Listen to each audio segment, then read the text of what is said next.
Greetings, ladies and gentlemen, Burning Crusade fans the world over. Welcome back to another installation of The Dark Portal, your weekly TBC dedicated show.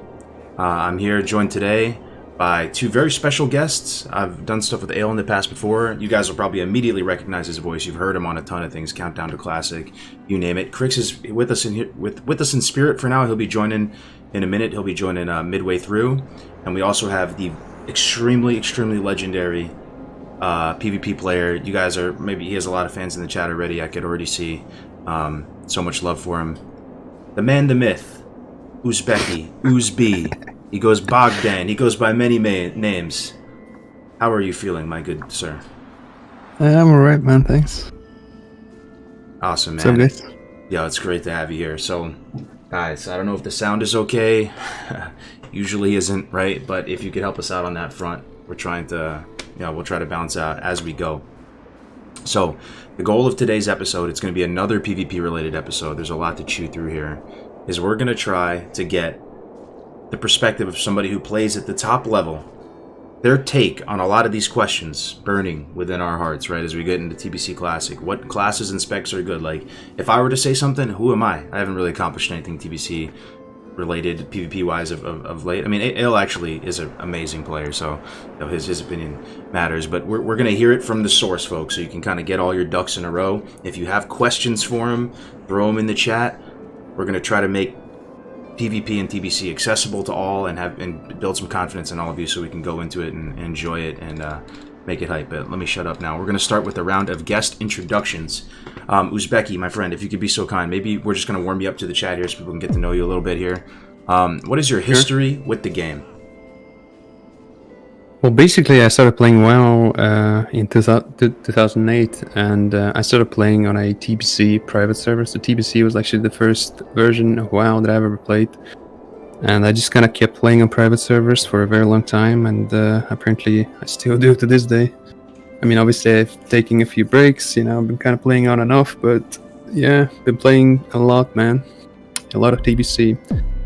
I also tried different expansions, some other expansions like Wrath, BFA, Cataclysm, and I think MOP, but especially on MOP and Cataclysm, which I played on retail.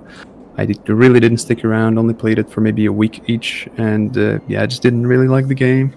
And lately I've been playing Shadowlands. I was actually enjoying it quite a bit, to my own surprise. Yeah, I played some BFA too. Yeah, but I still play TBC every now and again, try to stream for the people, for myself too. Would you say TBC is your favorite iteration of PvP? I mean, it doesn't have to be. I'm at all. I'm genuinely curious.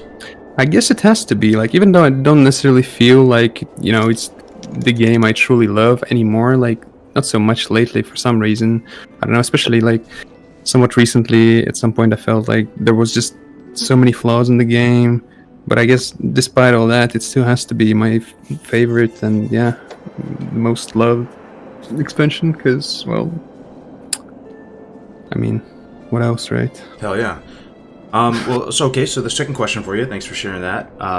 What is that, maybe some of your PvP accolades as well? I mean, you seem like a very humble guy. You didn't even mention some of the stuff that sorry about my dogs, by the way. But yeah, do you have any titles or anything that you're proud of? I have some titles, but I wouldn't say that right now I'm really proud of them. Like, I've achieved like almost everything there is to achieve in the game, playing on private servers. I've had rank 1 multiple times. I've won some tournaments, the few that were hosted. I think I've won like 4 out of 5 that I've competed in, and I guess those would be my achievements. But yeah, I'm not too crazy about them, honestly. Just some casual rank 1s chat, winning tournaments and stuff. That's amazing, man. And you're primarily like a full arena player, like whenever you do TBC. Yeah. The game like WoW for me is arena only, basically. I still do enjoy other aspects of the game from time to time. Like, I enjoyed the leveling, the 1 to 60 journey on Classic, for instance. And even though it's completely different from arena, I still enjoyed it. The MMO aspect of the game is pretty cool, but Generally So even speaking, to me, the game is arena only, basically. do you do any PvE to supplement your arena play? Like I know there are some pieces you can get that are pretty solid from raiding. Or you just I mean, purely arena? no, I did some PvE, but it's just really not my cup of tea, I guess. I still did some of it. You know, I've played on many different private servers, and on some of them I did do some PvE, but not so much, really. Okay. Well, which classes out of all of them? Because apparently I've heard through the grapevine that you can play a couple different classes here. It's not just one. I actually faced you guys on the ladder. Got absolutely owned, by the way. He was playing Feral Disc Priest, but you apparently play some other classes. Which classes do you play the most? Yeah, I play a few classes. Yeah. I'm playing Druid, Shaman, Priest, Warrior, and Rogue. I also played Mage back in the day, but it's been a while since I played it last time, so I guess it didn't really count at this point even. I played it very, briefly, I guess. Gotcha. So, yeah, so like half the those classes 5. you can play pretty damn well. Yeah. What Yeah, are I guess you that most means experienced 5 with? out of 9. Do you feel like you have a best class or like a favorite? I kind of get asked that a lot. I mean, Priest has to be up there, and Feral as well. I would say Feral and Priest, yeah, would be my main 2 classes, or my strongest classes, but at the same time, I feel like I'm just about as good playing in Huntsman Shaman or Warrior if I, give myself some time to warm up when it comes to playing Warrior. Notice he said feral, chat. Feral? You don't really see that too often. The only feral I fought was Uzbeki so far. So I'm excited to learn. There's not too many Pharaohs in the TBC scene, unfortunately. It's honestly such a great spec, and not only is it my strongest spec or class or one of the strongest ones, it's also one of my favorites. I really have a blast playing Pharaoh every time, and I've enjoyed it so much back in the day and just recently even. It's great. Why do you think the spec is underrepresented? Because there's a ton of resto druids generally. Like, why is there just less pharaohs? Do you think? Is it a tough spec to play or? I mean, it is certainly nuanced and it's not easy. Like, it's definitely, from my experience, for instance, something like a shaman would be way easier to play, or a warrior. Pharaohs, there's a lot of decisions to make, I guess, and that makes it harder to play. But it's not rocket science still. I mean, it's TBC. In my opinion, TBC is probably the simplest game, the simplest expansion. So it's not really that hard to play, regardless of the class, almost. Maybe for you, my as man. to why they don't play it, though, I don't know. I mean, really don't know. I guess people have this idea that pharaohs are just bad and not viable, unplayable, whatever they may think. Not necessarily the case. Well, excited. Yeah, to I learn wonder more about sometimes that. if kind of metas form and then people we saw this originally a lot in the first go around of TBC where certain metas would form and then people just wouldn't play specs because they weren't meta, and then occasionally someone would come along and for example originally Hamchuk with the hunter. Kind of popularizing it and making it people realize that you can actually play these specs. Maybe they just need someone to show them the way in a sense that you can fight in the meta with certain specs. Mm-hmm. It could be that, yeah, for sure. Well, all right, let's move on to Ale. So Ale, also legendary PvPer. We did some threes with you last night. The first day we went 12-2. We did really good. Last night we got stomped a little bit, but still, an absolutely legendary brain for WoW in general. Let's start with you, Ale. A lot of people know you in the chat, but give us your history with the game again and which class. Yeah, for sure. I've been a Warcraft fan since the very beginning. I bought Collector's Edition on the first day, and then I've pretty much been playing ever since. Did full clear of Classic, full clear of Vanilla originally, right up through KT. I PvP'd a ton as well, got up to Marshal. Going into TBC, I was rank 1, not rank 1. Almost was Gladiator. Unfortunately, my partner didn't play for the last 2 weeks, so I didn't end up getting anything at that point. It was kind of interesting the first time around. As they moved through TBC, they were still making balance changes and things for a lot of things, so the meta was really kind of crazy. So I swapped around a bunch. I played Mage originally. I moved to Elemental Shaman for 3s and 5s in Season 2 and 3, and then moved into Warrior for Season 4. And then in Wrath, I mained Warrior. Got Rival again, really close to Gladiator, playing 2 Healer Warrior with Shadowmort, which was just amazing. That thing was just like, you know, a knife through butter. And carried by the weapon, of course. And then pretty much after that, haven't played too much. Been back for Classic, playing a lot, mainly doing PvE raiding with Onslaught, competing in speedruns and things like that. And so, yeah, I'm really looking forward to the TBC potential launch and doing an absolute shitload of Arena on Mage, Shaman, and Warrior. And maybe Priest, because, you know, seeing Uzi play Priest on Endless has been pretty entertaining and exciting. Absolutely. Which classes, my friends, are you guys going to probably main in TBC, or is that not the right mentality? Like, can you also, do you think, Uz, can you really play multi-classes at the same time and do everything you need to do and play them, you know, well, or, yeah. What's your take on that? Well, like, you can do it, but it's gonna take a lot of time, I guess. So it all depends whether or not you have that time to invest, or you know, have the desire to invest as much time, because it's gonna take a while, I think. Playing 2 classes maybe would be alright, but anything more than that, you would have to pretty much dedicate your whole life to it, I would say. And is the bottleneck PvE, trying to get offset pieces and stuff, or is it because you, in theory, could just do a few games on each and get your points, right? But yeah, you can get the points, but you'd still have to get your PvP offset, which would require doing quite a lot of BGs. And then you need the rep, and then you might need some, you know, heroics and whatnot. Yeah, Even if we were to set aside raiding entirely, still you would have to invest quite a bit of time into a character if you want to play Arena like competitively, I guess. I see. So you're thinking of going Priest or Feral, you think, for the real thing? I think I'm not gonna play Feral at least until Season 3, or Druid in general. I'll start with the Priest and probably have Rogue as a second class. I've been kind of feeling like Rogue lately. Rogue, okay. What about you, Yel? What are you playing in TBC Classic, I think? Yeah, for me, it's gonna kind of depend on what partners I have. Like, I would really like to Arena on Warrior if I can, but obviously, that's tough to do, and there's gonna be a lot of Warriors running around, at least at the start. So I'm also gonna have, you know, Shaman and Mage. I'm probably gonna play Mage mostly in Arena to start off with, because there's a lot of really good 2s and 3s comps with Mages. Hopefully, I'll be able to find, you know, a good team to play with for Warrior, but that's kind of my current plan. And eventually, later on, at some point as well, I would like to get in some Elemental Shaman 3s, some Shadow Player, Wizard Cleaver, things like that. Just, you know, blast some people.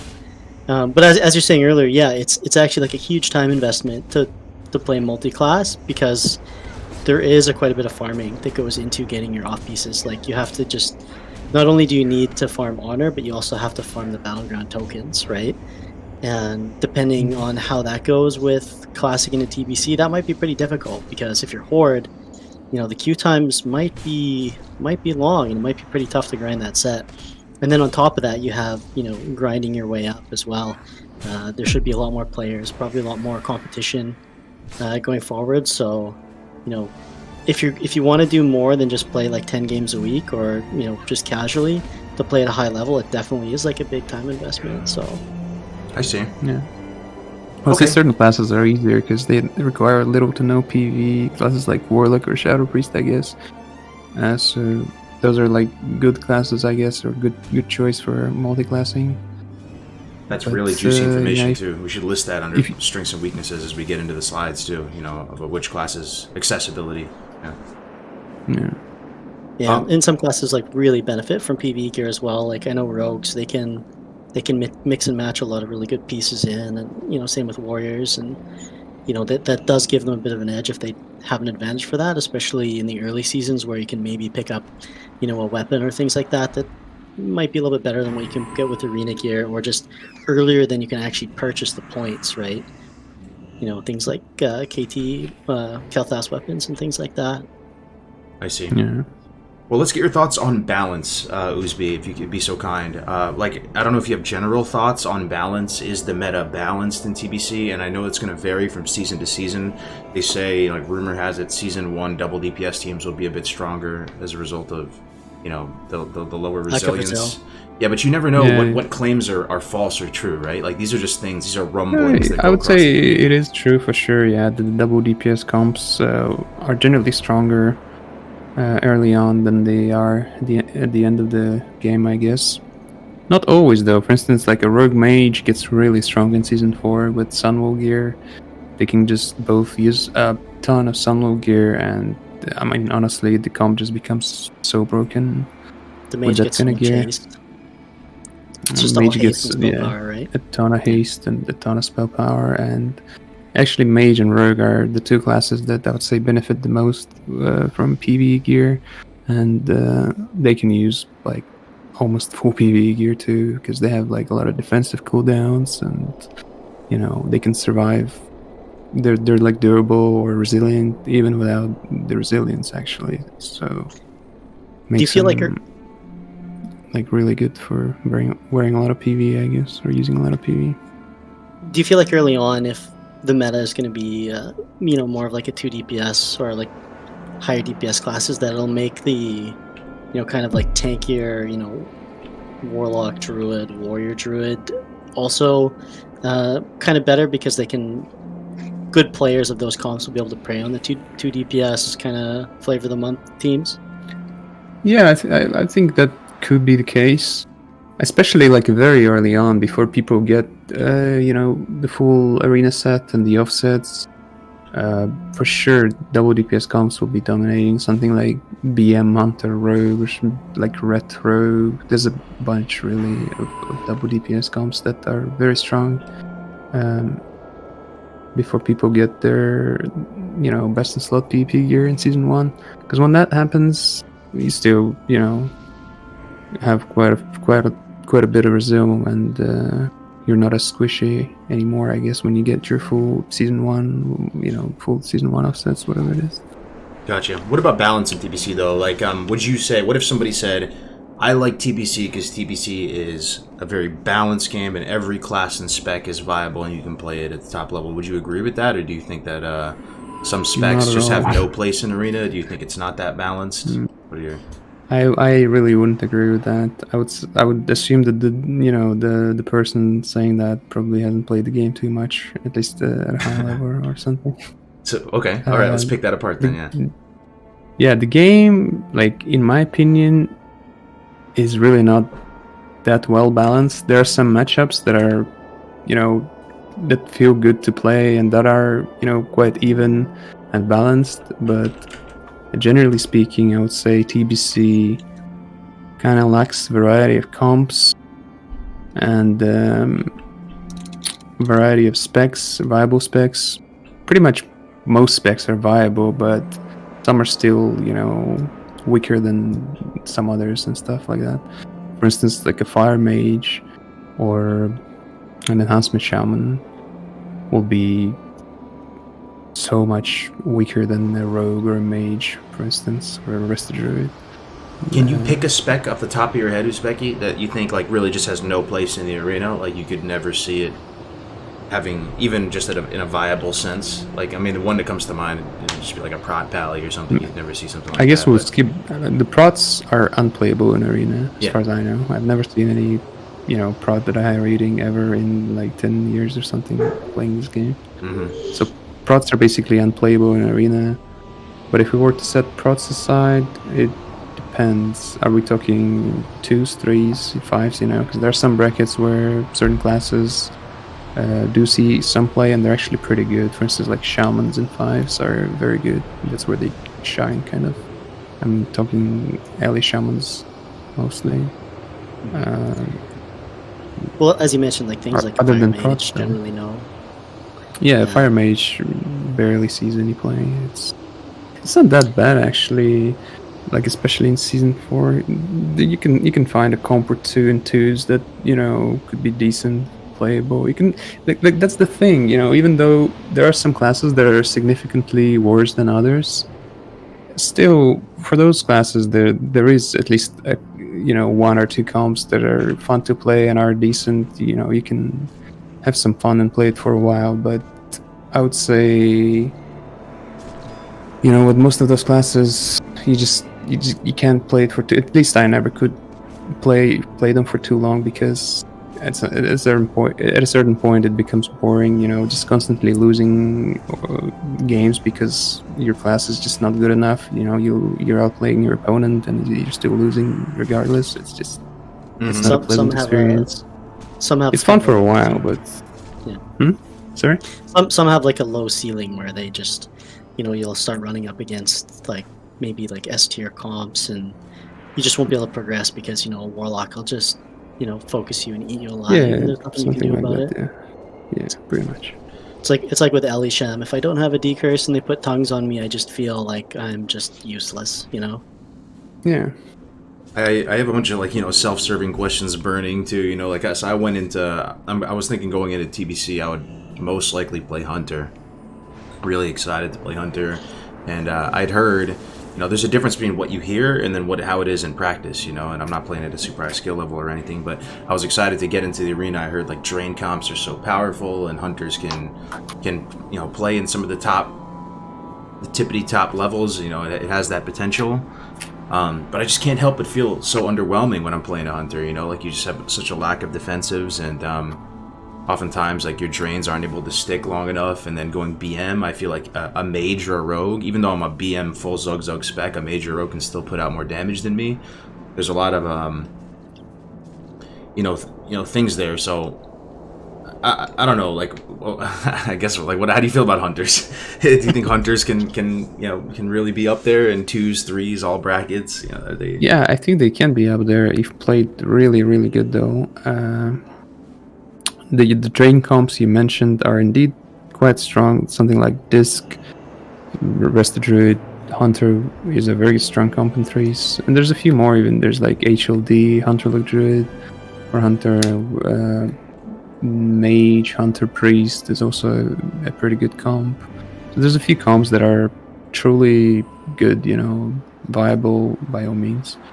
But again, in my opinion, Hunter is not a class I personally would play, because I just don't really like the class design. You have to rely so much on mana draining, and essentially RNG, and that it's for me it's just not as fun. I see. As some other classes. And in 2s, there's a few comps. There's Hunter Druid and Hunter Priest. Both are pretty good comps, especially Hunter Druid, I guess. And you can get high rating with both of those comps if you play good. Gotcha. Well, let's get into some of the meat and potatoes here, guys. Also, if you have really good questions, you can either tweet at us on Twitter, or put them in the chat, and hopefully maybe some of the mods, or we'll see some and we can answer them if you have anything that you think is really hard hitting. But we're just gonna kind of go through the classes and try to chip away at the learning curve, because there's so much to unpack here. Let's start with Warrior. So Warrior, if I look at this list of talking points, maybe some stuff comes to mind for you, Uz, is what is an interesting thing to talk about when it comes to Warriors. I almost feel like the most valuable section of this is tips playing against a Warrior, or tips against playing all these classes as we go through it, because there is a lot there. But what would you say generally, I guess, strengths and weaknesses, viability of the Warrior in Arena, all seasons? Broad strokes. Start us off. The strengths are, I guess, heavy tunneling damage. Mortal Strike is huge. Decent peeling potential, so you can peel for your teammate or teammates with Intervene, Intercept. Just Hamstring Spam even is, sufficient a lot of times. So those are, I guess, are the strength. And the weaknesses are, I guess also they're quite tanky, which is also strength. And the weakness, I would say the main weakness of Warrior is vulnerability to CC. Warriors are notorious for spending a lot of time sitting in roots and novas and stuff like that and polies. So I guess that's the main weakness. Yeah, you pretty much, if you don't get like a spell reflect or an interrupt or a stun or a line of sight on stuff, you end up just like pretty much being rooted. So having a lot of experience playing warrior, yeah, I totally agree with that. A lot of times it's up to your teammates as well to help compensate for your weaknesses. So it's the kind of thing where, like, maybe you interrupt like a sheep or something, but it's like, I'm gonna eat the next one unless, like, you have your teammates help out. So like I think warrior can be like pretty comp dependent, where like something like a druid would have a lot more really strong comps. Like a warrior, like I think you need to have certain comps to succeed. Like there's you can't really play 2 DPS as a warrior, for example, in 2s. I have seen people do it, crazily enough, but like it's not something I don't think you're gonna be very successful with. So there's inflexibility in the comps in 2s. Like you kind of have to pair with the healer, like you said. That's one thing. Whereas a warlock, you could play with the healer, you could play with a rogue or partner, or something like that. Or... Yeah, I'm sorry if I'm interrupting you, but actually, warrior can be played with the DPS. It's kind of those are kind of meme comps, but there are 2, I would say, double DPS comps for warrior that can be quite decent actually. Oh, okay. Especially if you get the good RNG and obviously if you play good. What and is the comps are comps, the comps are warrior and rogue warrior. We've seen Mir actually play rogue warrior to like 2200 or 2100 back on AT, but like back in the day in 2009 or 10 or whatever it was, I don't remember. And I myself played warlock warrior also back in the day up to like 2100, I think. And just recently people were playing the comp too on endless and war main, and would get also like some high rating with it. I would say also 2100 plus. Wow, that's a few people actually played the comp. Like warlock warrior is not bad. Like it's a viable comp. It's not too strong, but it's certainly fun to play, and he's kind of viable. I guess you do have the dispel for the warrior if he's sitting in a roots kind of with a fell hunter via lucky or stay on top of it. That's pretty cool. Yeah. Yeah, their pressure is just overwhelming a lot of times. You get those mace stuns combined with the mortal strike and warlock dots, and fears. It gets crazy sometimes. Do you think a warrior puts out more pressure than a rogue damage wise? I know these are like really like generalizations, but like from what it appears, just playing in the past couple weeks here, I feel like warriors do the most pressure I've ever seen, man. Like especially if they get the sweeping strikes going, it is ridiculous damage with sword spec. Yeah, those things such as like sweeping strikes, as you mentioned, sword spec, playing with a shaman even, and sometimes you'll see like all 3 combined, and then the damage just gets ramped up so immensely, I guess. But to answer your question though, I think I don't have a definite answer. I think sometimes the rogues do put out more pressure than the warriors, and sometimes warriors, are able to put out more pressure. It just really depends. Okay. Generally, I would say nothing really compares to rogue and TBC. Really? Okay. Rogues are a lot more slippery as well, right? Like they're able to, vanish out of things. Yeah, for sure. And the stuns are very annoying, and they have a lot of CC, and they're hard to kill or hard to peel off, and they're just annoying, I guess. And they can put out a lot of pressure. As soon as they get those 5-1s up, you're in trouble. The fact that hamstring is physical too, man, it seems like a really simple point, but hamstring is just such an insane ability, dude. Like the fact that it can root you to Ale is. You're playing sword spec right now, Ale, too. Like maybe you can just go into, because you're literally actively playing a warrior every day. Like how does it feel? What are the strategies? What comes to mind for you?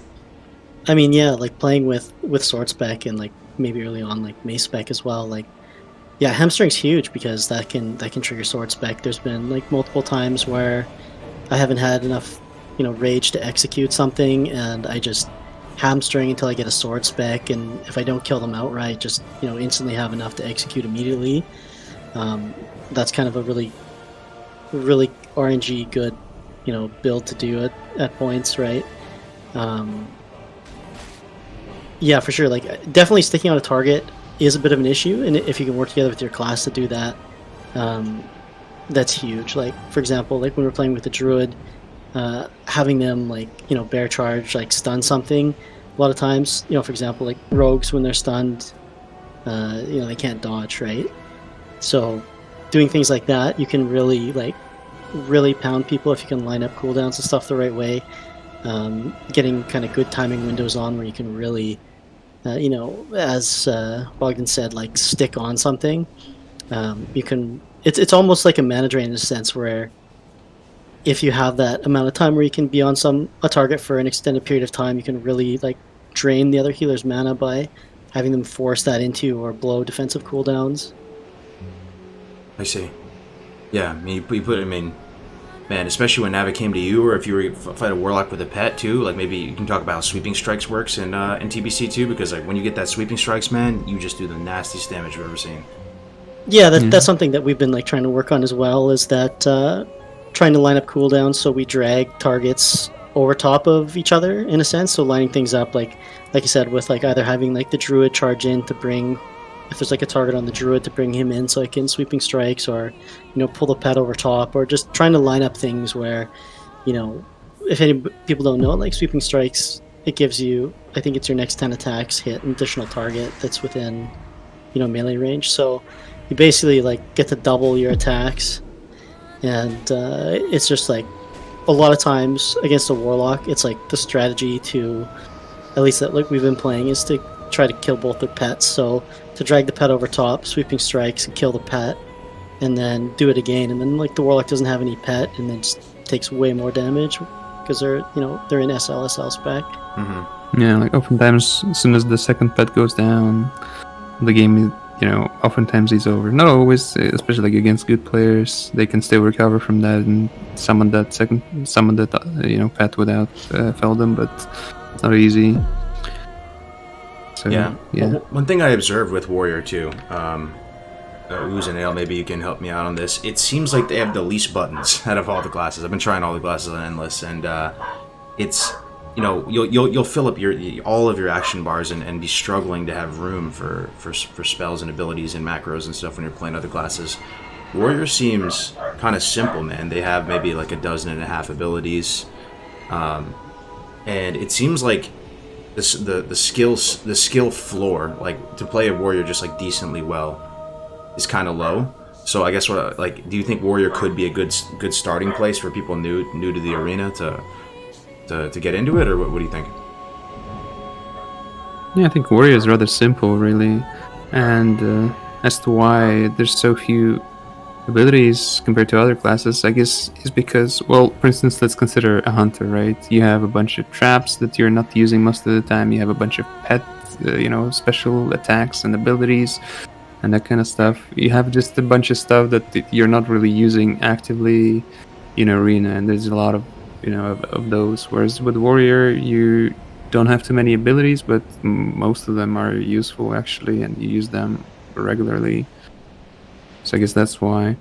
As to Warrior being an easy class to pick up and get into the game, kind of probably true, yeah. But I would say playing Warrior at a high level is not easy. It's not easy. Okay. Yeah, it's still easier than some other classes, but it's not. I mean, at that point, no class is easy. I guess at a higher level, no matter the class, basically, you're gonna have to play really good to compete with the the good players. And yeah, like you have to use all your tools, right? Like as you were saying earlier, like being able to intervene, like potential cooldowns and stuff, like at a really high level, like those are things that can give you an edge. Yeah, for sure. Using all your abilities, of course, like you don't maybe have as many, and especially because like warriors have like a tank spec, there's some abilities that are kind of wasted that you don't really use, like revenge or things like that.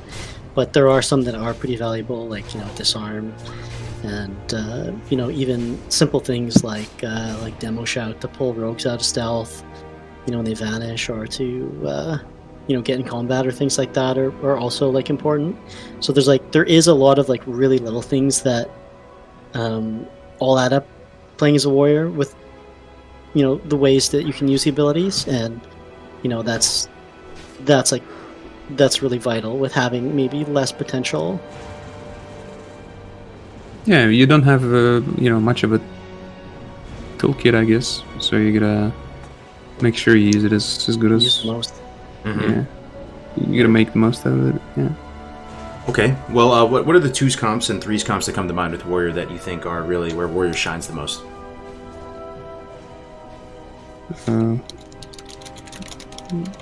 I guess I'll let Ale answer that. Yeah, so like obviously like Druid is a good pair with Warrior in 2s. In 3s, like Warrior Lock Druid, I think is probably the best comp for Warrior. I know that I have seen some comps as well where there's Warrior Mage Druid and things like that. But yeah, I would say like maybe Warrior Rogue Druid as well is also strong. I feel like Warriors and Druids are kind of like best buds in TBC. They can really help out with CCing targets, allowing the warrior to put maximal pressure on things, and they're also really good at keeping targets alive. For sure, they synergize well with warriors, druids, and also I also would want to like add one more 3s comp that you didn't mention, which in my opinion is probably one of the stronger comps. Is actually double healer with the druid and priest. That comp is really good. With Warrior. So this priest, rest druid, warrior.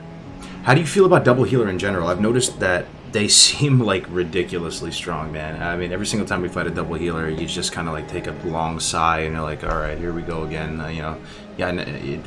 It feels very, very powerful. But I'm curious, like, is there a punish for it at the top levels of play? Does it fall off at some point? Is it countered? Yeah, it does kind of fall off. I would say generally double healer is like really, really strong in sort of the lower bracket, below 2.2k or something, at lower ratings.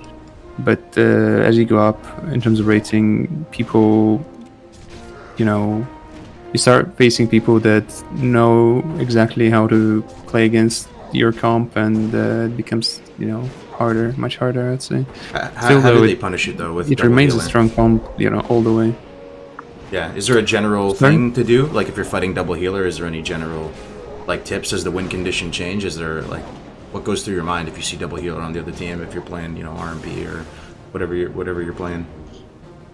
Well, just not wasting time, I guess, because that's how they just wear you out kind of, and you can't let them do it. You need to constantly put out pressure. You need to CC properly and switch a lot, I guess, or not necessarily switch a lot, but consider switching sometimes at least, and just don't let them wear you out. Just put them at constant pressure, I guess. Do you feel like if they get a drink off at some point that it's like really tough to recover from? Yeah, it can be tough for sure. Okay. And the last thing we'll finish off on before we move to the next class, because we could be here all day for all the classes. There's so much to get through, but it's amazing. And if we don't get through all the classes today, it's all good. It's at the same time we got to spend a sufficient amount of time on each one. If you're a feral or a disc or whatever class you're playing, right, Uz, like, do you have any strats, like if to kill a warrior? Let's say you're fighting a warrior. Like, what races through your mind? Is your opening on a warrior and trying to outvalue him? I mean, it's hard to say. It really depends on the comp I'm playing, I guess, because it will vary. Let's just pick the comp that you play the most. Like if I'm playing something like Feral Rogue, typically we don't go warrior. If I'm playing Priest Rogue, we may or may not go warrior. If I don't know. It's just really hard to say. No. I've seen at times playing warrior that there'll be times where a priest will want to pull me behind a pillar and they'll actually start to try to kill me. Like sometimes they have reflective shield, especially if it's undead. They'll use devouring plague to fully dot me up and kind of try to get me in a position where I'm away from my healer, and to get me really low, either to allow for like a quick swap from maybe like the rogue or mage onto me, like with a good CC chain or things like that. So I think when you're tunneling, like you're very susceptible to being swapped to if you're out of position. I think as a warrior, like generally when I die, it's because I'm caught out of position, and what that means is that I either get too far away from my healer or my teammates where, you know, they can't recover quick enough if there's like a hard swap to me, like which is pretty common I think in like RMPs is where they'll, you know, they'll maybe like get a cooldown blown or something, and then they'll like swap onto another target and just, you know, burst it down.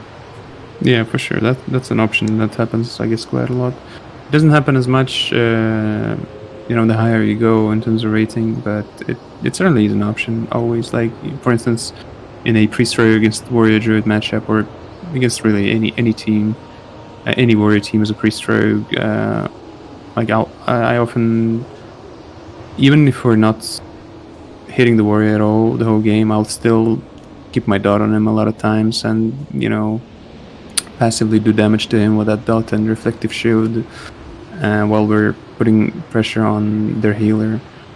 And at a certain point, they might find themselves in a situation where like the healer's dying, you know, and he's fighting for his life, and the warrior is also at the 20% without any hots, and like they can't really, like they're, you know, between a rock and a hard place, I guess, or whatever they say. So what one general I mean, these are just some general tips. From my perspective, playing at a, you know, much lower level than Uzbeki, but like if I'm playing roguelike, right?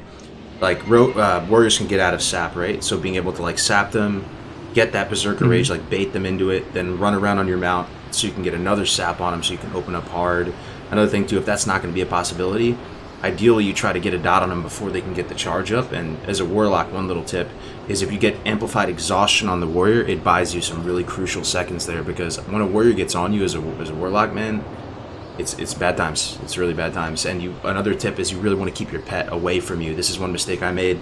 You have your Fell Hunter out in arena, right? And you can 1v1 a warrior no problem as a warlock, as SLSL, but that's if you have your Void out. If you have your Fell Hunter out and you're having to do other things and he gets a little bit of healing or a little bit of dispel or anything like that, I don't think you win that 1v1, at least playing at my level. So a mistake you can make is you keep the Fell Hunter on him to get that tainted blood debuff on him, but it doesn't actually help you that much. It actually really amplifies their damage more than it helps. So you want to keep your pet away from you. Either keep it on stay or put it on the healer, or do something just to extend your lifespan a little bit. And also you can dance in between that range. Isn't it, what is the range on it, Ale, for intercept? Like it's I don't know, 7 yards, 9 yards, something like that. If you stay kind of close to them, it's better than running away from a warrior a lot of times, right? Like you often panic and you're like, oh shit, I gotta get away from this warrior.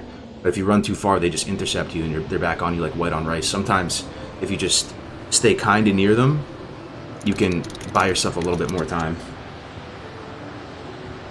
Yeah, I guess. I mean, usually you can kite a warrior like that, you know, by like dead zoning his intercept range if he's slowed. But if he's not slowed, I think you can only do that for maybe a few seconds, because he can piercing howl you and just get back onto you, I guess. Gotcha. Okay, let's move on to the next class. And if you think of anything with warrior again, we can go back or say something about it. Maybe move a little quicker on this next one. All right, next up, I think people are dying to hear about Druid and Feral from Uzbek, man. Let's go right Druid. Strengths and weaknesses. Maybe we just go right Feral, Chad. Are you down, Chad, to hear Uzbek's legendary opinion on Feral Druid? What even makes it good? How could it possibly be better than a sub-rogue in certain situations? What would you have to share with the people Uzbek about the Feral Druid in TBC? I don't know about legendary opinion, first of all. Well, from my experience though, Feral is like, it's just really fun to play, man. And it's like it's the embodiment of a true hybrid spec, really. It has it all. You have some CC, you have some healing, you have some burst damage, you have some like switching potential with Feral Charge and Bash, I guess. You have a bit of everything. And it all, all things combined, it makes it just a really, good, I guess, hybrid spec, where you have a bit of everything, and, still sufficient healing, sufficient CC, really, good damage sometimes if you get some crit procs and, like, almond procs. So it's good stuff for sure. So, could you think of some like weird reasons why maybe it would be because like undead, double undead DPR we fight a lot on the when you fight, which is Disc Priest Rogue. Oftentimes they're both undead. Could you think of some advantages of why you would bring a druid over a rogue? Because I know you play that comp a lot. You don't. No, I don't see a situation where you bring a Pharaoh druid instead of a rogue. Honestly. Oh, okay. Unless you just want to play with Pharaoh for fun. A rogue is is generally stronger than a Pharaoh in almost every comp. Like, let's consider twos. There's two. This is really only one really strong comp for a Pharaoh, which is Pharaoh Rogue. And you can also play with healers, I guess, especially in Season 4 when you get all your best in slot gear. So you could play something like Priest Pharaoh or Shaman Pharaoh or even Double Druid. Pharaoh Rogue sounds fun. Sounds really fun. Yeah, Pharaoh Rogue is a very strong comp. It's, in my opinion, one of the strongest double DPS comps, and it's just so much fun to play. To me personally, it's always been like I've had, some of my most fun moments or fun sessions or whatever were playing Pharaoh Rogue. It's one of my favorite comps, and it's strong too. Like, it's not just something you play every now and then to have some fun. It can be actually a viable and competitive comp. Gotcha. You think Season 1 generally would be speaking, its a rogue is always better. So when playing twos, Priest Rogue is a lot stronger than Priest Pharaoh. Playing threes, FMP is a quite strong comp, but RMP is just a lot better, generally speaking. Though I feel like there's some potential still for FMP. It's the comp that hasn't been played a lot because, very few people ever played Pharaohs in TBC. But I recently played the comp on Endless, like in Season 3, and I found it to be surprisingly, viable or strong. It was definitely, I was playing it for the first time, and it was definitely stronger than I expected. So, because I feel like double DPS is really strong Season 1, though, you think Pharaoh Rogue could go the distance Season 1? Like, you actually play that and get a title or push I think you can, but I personally wouldn't. It's not something I would do, because, I guess you just try to burst shit down when playing Pharaoh Rogue in Season 1, so you're probably better off playing Alliance to have the perception. And just give Druid comps and Rogue comps a hard time. I would say you're better off playing Alliance in Season 1 as Pharaoh Rogue, but me personally, it's not something I enjoy, and it's not what I love the comp for, not bursting shit down and that kind of stuff. I prefer playing Horde and have the option of, going the distance and playing those longer games, Outlast games and stuff like that. I see. So it seems like you really enjoy Feral, and you think it is pretty strong, has damage, healing, a bit of everything, but you don't think it's stronger than Rogues pretty much across the board. It's more of a thing you do out of passion. I don't think so. I think Rogue is a much stronger much stronger class. Okay. So Two's team, Feral Disc, Feral Rogue, and then mainly Feral Rogue. Yeah, Feral Disc is something you play with your friends to have some fun, and at the same time playing a kind of decent comp. It's not terrible, but it's not great. Can you talk about maybe a couple common strategies you guys use? Is generally with a rogue you'd want them to get a sap up on somebody? You said earlier that you wouldn't really ever focus warriors. You'd usually go mainly for healers. The strategy is to have an explosive opener. Oftentimes use your blind early to, open up some switching possibilities, or open up the possibility, I guess, of winning on second blind, which is also a possibility to consider. Just having an explosive opener is important, I would say, and then you can take it from there. The game may unfold in different ways, I guess. You can switch, you can continue talenting the guy, you can you might have to recover if you get oftentimes if you get a bad opener, you can't really get shit going, so you have to recover and just So you- retreat, try to reset the game. Would you swap into maybe more of a support role to help you recover in that sense, like getting some cyclones and roots off? Yeah, Feral Feral is certainly able to do that a lot, and that's why I like it. Is because it has the potential of playing those drawn out long games, outlasting games. Right. I love that talent where you get CC a lot and heal a lot. You can plus healing from just your outlasting. agility. That one is so nice.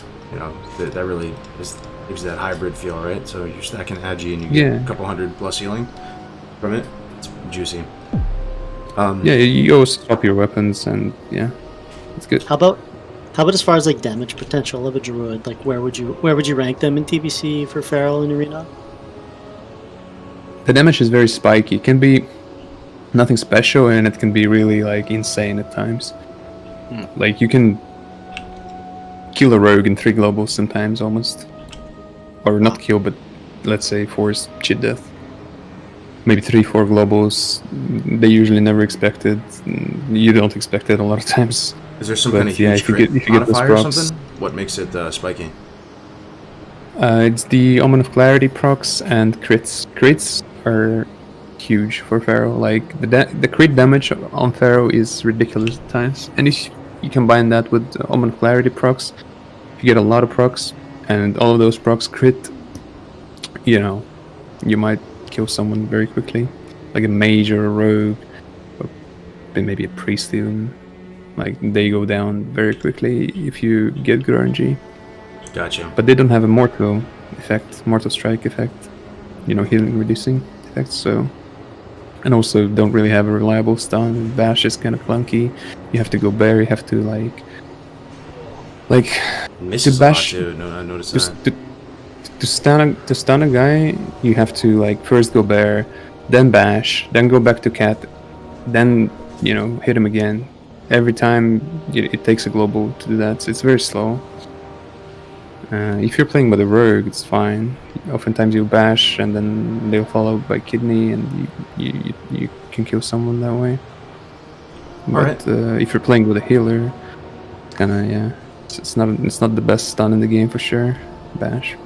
Yeah, so one other question. You said you were going to move towards playing a Feral in later seasons. What is it? Why is that? Is there certain gear pieces that you're looking to get, or does their arena set get a bit better, or why would you play it maybe in season 3, season 4? There's a number of reasons, yeah. First of all, Pharaohs get bonus healing on their PvP gear in season 1 and season 2.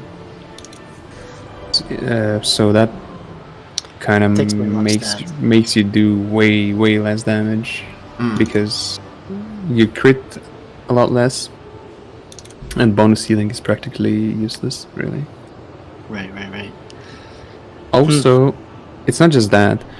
I think the best in slot rings come out in season 3 for Pharaoh, which are the 2 rings. It's the rings you get from fishing dailies, and those dailies I think only become available in season 3.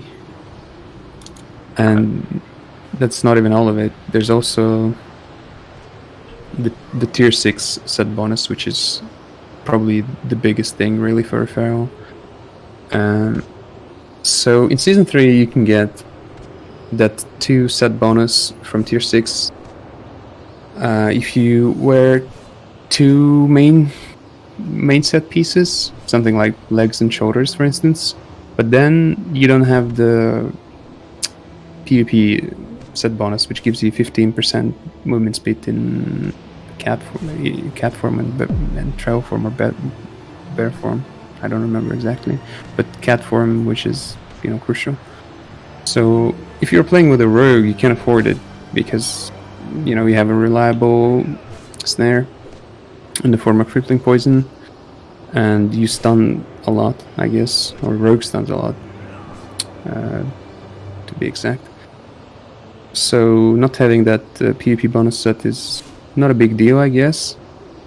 You really like the tier 6 bonus really outweighs that. I guess if you're playing with a rogue, but if you're playing with a healer, it's not so good already. So like normally, I personally start playing with healers in season 4, more at least than I do in season 3, because I'm able to get both. Right, I'm able to get the set bonus from the PvP set, the 4 set, and the tier 6 set bonus as well.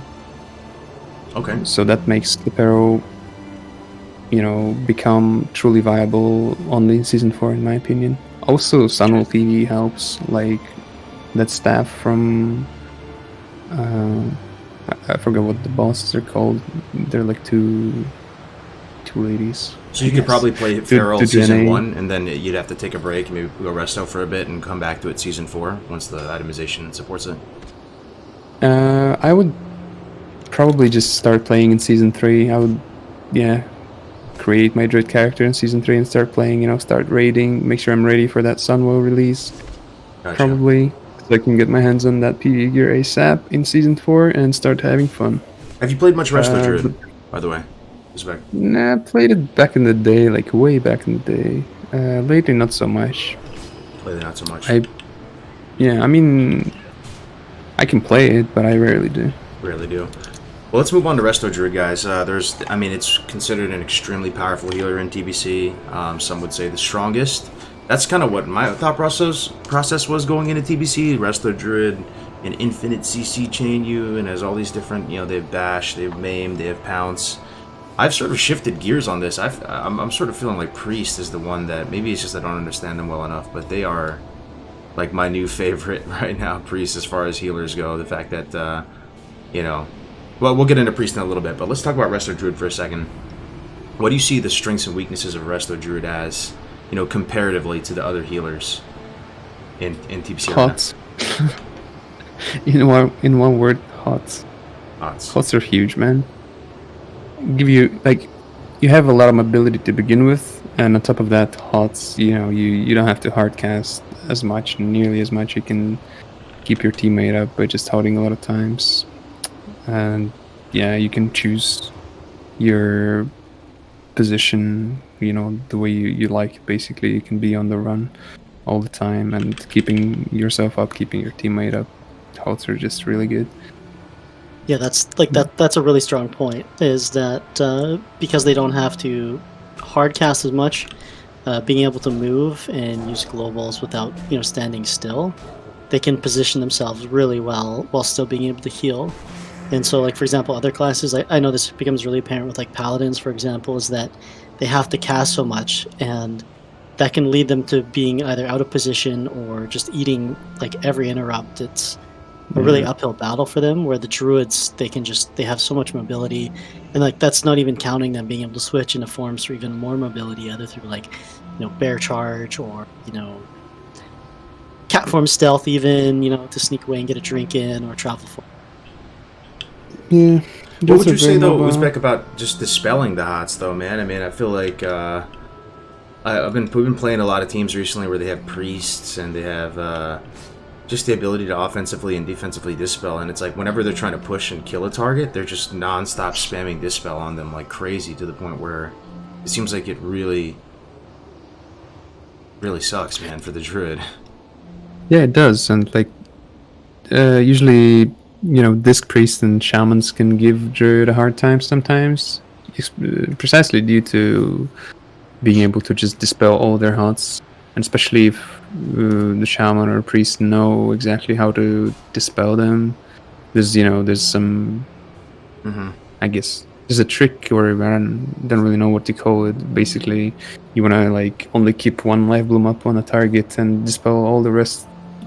Abolish rejuvenation, any life bloom stacks, and just keep that one life bloom, and then the Druid, has a hard time keeping themselves or keeping their teammate up. But there's ways to work around it. I see. It's not like the game is instantly lost. Do you think out of all the healers, Druid start doing that? Druid can go the distance the longest? Like, do they have the most mana? Can they hang in there on those really, really long games? Or does one healer stick out above all else that has the can go the longest with their mana pool? Lasting I think potential. it's the druid. Yeah, the druid has the biggest lasting potential, I guess. Disc priest also, but due to druid's mobility, they're able to drink a lot. Oftentimes they play alliance, so they play Nelf, and then they're able to drink in Shadow Meld, which also helps, I guess, sometimes to get a few more ticks than they normally would.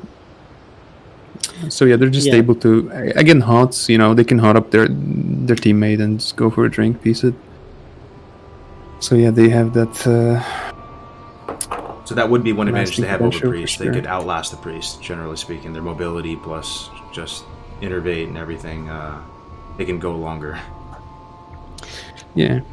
Okay. And it's also worth mentioning, of course, Cyclone, right? It's a CC that you can't dispel except with like a PvP trinket, which is huge, right? Mm-hmm. That's another. Yeah, they can clone one of the guys, hot their teammate, and just piece it, go for a drink. Okay. So what are the top comps you would see for a Resto Druid in 2s and 3s in your mind that stick out? Rogue Druid, first of all, would probably the most stable and probably the strongest, essentially, comp for Resto Druid. There's a bunch, really. Like, a Resto Druid can play with literally any damage dealing class. Hunter, Resto Druid Hunter is a good comp. Warlock, a great comp. Warrior, a pretty good comp. Anything really. A Shadow Priest, that works too. Ellie Shaman, Enhancement Shaman. Literally any, DPS in the game can be played with the Druid. They can even play with the Disc Priest. They're kind of like butter. They make every DPS like better. Hey. Yeah. So that's the strength of their class, though, too. If people are thinking about playing Druid, you're going to have no shortage of partners. You can play with all your friends. Maybe if you want to have a Druid alt or something, too. I mean, you can play with literally If you want to be anybody. Resto, for sure. Yeah. Yeah, that's And in 3s, there's also a bunch of comps, really. So many comps. WLD, a bunch of double DPS, double healer comps, the Priest Druid combination with a Warrior, Rogue, Hunter, even Warlock. Again, any DPS class, really. Would you be worried Season 1 playing a R Druid, though, or anything in terms of double DPS being a bit stronger? Already, it seems like in this S3, S4 meta on Endless, we were doing some 3s yesterday, and the Druid still just falling over. Do you see that as a concern at all? Or do you think Druid's like a Resto Druid would be fine Season 1? The rest of the Druids are actually weaker in Season 1. They kind of ramp up and get stronger in later seasons, like I would say past Season 2. But early on, yeah, they scale really well with bonus healing, which they can't really get too much of in Season 1, and they're also very squishy. So those are the two huge disadvantages for them early on, but come Season 2, they become really good, I'd say. Season 2. So, yeah, so you've... what would you say to the Druid players that are maining Druid? Would you go Feral for Season 1 then? That might be a really good takeaway for them. Nah, I wouldn't say so. I'd say stick with the rest if that's what you like. Okay. Still pretty good. Stick with it and cut your teeth, Hang in there. play through the pain. Yeah, just bite the bullet and do it, I guess. I mean, they're not bad. They're still like a very good healer. Just not as good as they get in later seasons, that's all. Well, as someone who's played a lot of Druid, you might have some insights. Like, you know where the cracks in the armor are. What would be tips to playing against the Druid? And probably the main way to look at this is, like, if you have to kill a Resto Druid, what screws over a Resto Druid the most? If you're on them, if you're focusing them. I would say, again, it really depends on the comp you're playing. Switching generally works against Druids a lot of times because they need some time to apply their hots unless they're pre-hotting, which oftentimes they will do, but they can't always do it. And yeah, if you're playing a class that has a purge or offensive dispel, like a priest or shaman, you can definitely consider, dispelling their haunts a lot when you get the pressure rolling on either them or their DPS. Mm-hmm. I guess that's what comes to mind for me. Makes a lot of sense. Yeah, they say Druid is the only class that's proactive healing, kind of, right, with the hot, so they have to anticipate the damage. So if you just keep swapping, you're at least hurting their mana a lot, right? Because they're going to have to start over with hots again on another person. Yeah, but you can't, it depends. You can't do it with every comps, with every comp. Not all the comps, allow for it. Especially like swapping a lot. You can swap sometimes with most comps, but swapping a lot is, not necessarily an option for, say, double DPS comps, or most of them, I guess. I see. So yeah, but a good swap, it can be a real problem for Druid, for sure.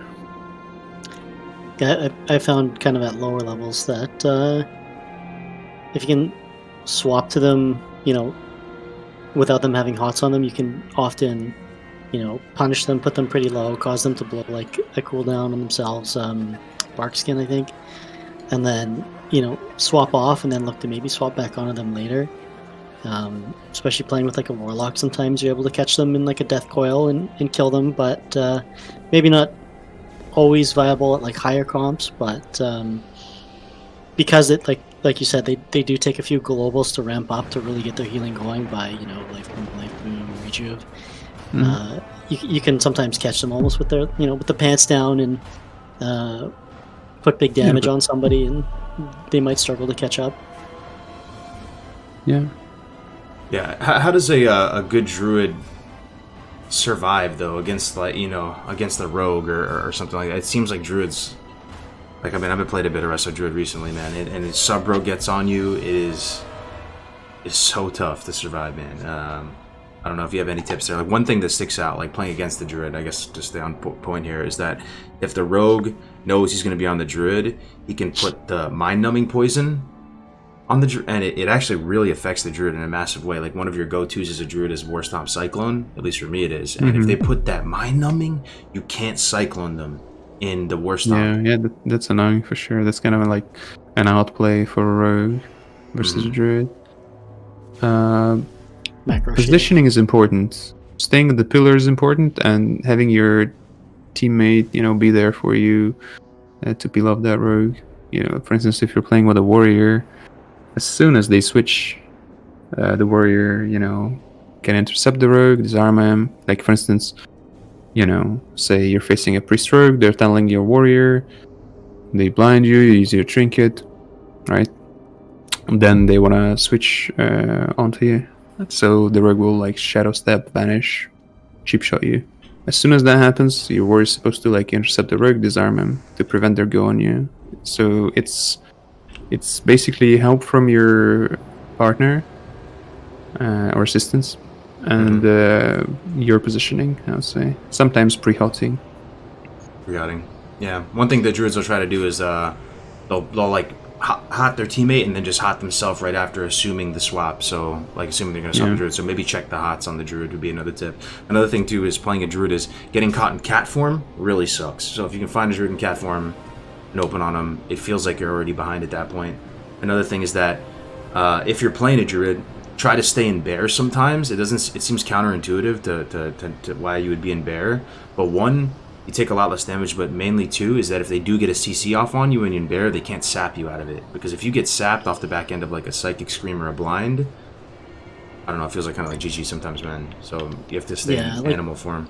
That's caused us problems as well before, where like a warlock will get a fear off on our druid, and then at that point, you have to do everything you can to not let him get sapped, because otherwise, like, he's CC'd out of the game for like 20 seconds, right? I know that's one thing that like one of your partners, Mir, is really good at. He has like these frame perfect saps where he's just able to get saps off like at all times. It's so frustrating to play against, and like that's huge. As a druid, like you said, it's like getting caught into a sap. It's going to be pretty much GG. You're going to lose somebody for sure. Another tip too against Druid is, you know how they have Nature's Grasp, the ability that puts the root almost always. So if you have a warrior, right, that's trying to attack a Druid, and you put that Nature's Grasp, if you as the warrior's partner can eat that Nature's Grasp, it's a big play, man. You can, even if you're I don't know, a rogue or a healer or something, right? Like that's. I've been a Druid before, right? And I put Nature's Grasp on. I'm so excited to finally be able to slip away, and then the person's partner takes off the Nature's Grasp instead of the guy who's on me, and that can already feel like GG2, man. It is one of your only escapes is taken away from you. But okay. Yeah. Anything else on Druid? Let's see. We can move on. Another one here. Any class stick out that you think would be fun to talk about? Who's?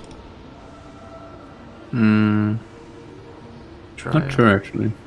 Which class do you play the most after? Is it Rogue? You play a lot of Rogue recently, right? Maybe we can talk about. Yeah, I played a lot of Rogue. Okay. Let's talk about the Rogue. This is going into the TBC meta, man, I thought, like, predictions, people were telling me Druids, S tier, like the best class, the most powerful class. CC for days, Life Bloom is OP. You hear all these little rumblings. And at least playing at my level, it wasn't Druids. I mean, for me, the class that sticks out above all else is the Sub-Rogue. The Sub-Rogue is the most powerful thing on the planet. I agree. And they just generate... I think the Sub-Rogue is the single strongest class in the game, basically. Okay. Wow, there you go. There it is. Yeah, they are so ridiculously powerful. And an undead Sub-Rogue is the stuff of nightmares for like a Warlock. They almost feel like an uninteractable target, in terms of fears and peeling them off and stuff like that. So, what makes a Sub-Rogue so strong? Why do you think it's the strongest class in the game? I mean, prep is huge. Rogue has a lot of defensive options. Cloak of Shadows, Vanish, Kidney Shot, Gouge, Kick, Deadly Throw Interrupt on top of Kick. So they have 2 interrupts. Evasion, Sprint. All of those can be used defensively blind.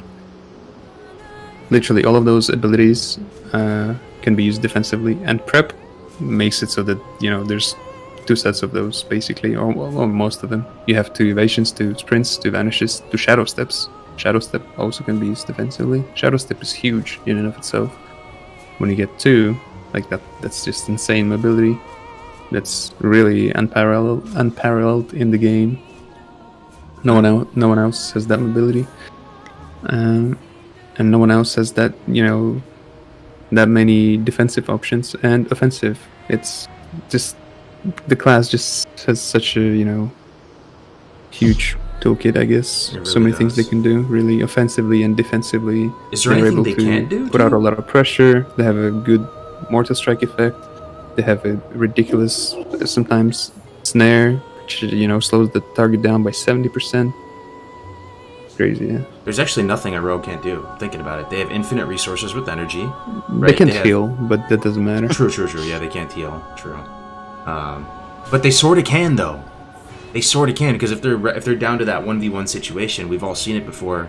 Rogue is the one class that can climb itself back from that 1% cheat death proc to winning a 1v1 Fair enough. Yeah, against they pretty can much- use first aid and cannibalize for sure. which happens all the time. It's another class that if you get down to that last 1v1 situation... what about at the highest levels of play, Uzbek? Do rogues are still rogues winning every 1v1? Sure. Uh, I would say at the highest level, it's almost all rogues. So Not really, but there's a lot. like a warlock never clutches rogues. against the rogue when some cooldowns are blown at the very end, or like a priest versus a rogue at the very end. They pretty much always lose the rogue. They know what they're doing. I mean, both can beat a rogue, but not the top level rogue, I would say. Yeah, I think like with rogues, because they have so many abilities, they have like a really high skill ceiling. So at the high end, like the really really top players can just do so much with it. Yeah. Even just like insane stuff where like you can like vanish death coils and just do really nutty stuff with like certain abilities that like most people can't do. Like a really really high tier rogue can just have so many advantages over like most other classes, I feel. For sure. Also, rogues do get ridiculous, at the highest level.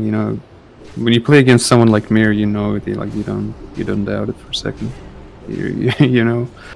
It's very hard to play against those players. Against players of that level playing rogue in TBC. It's ridiculous.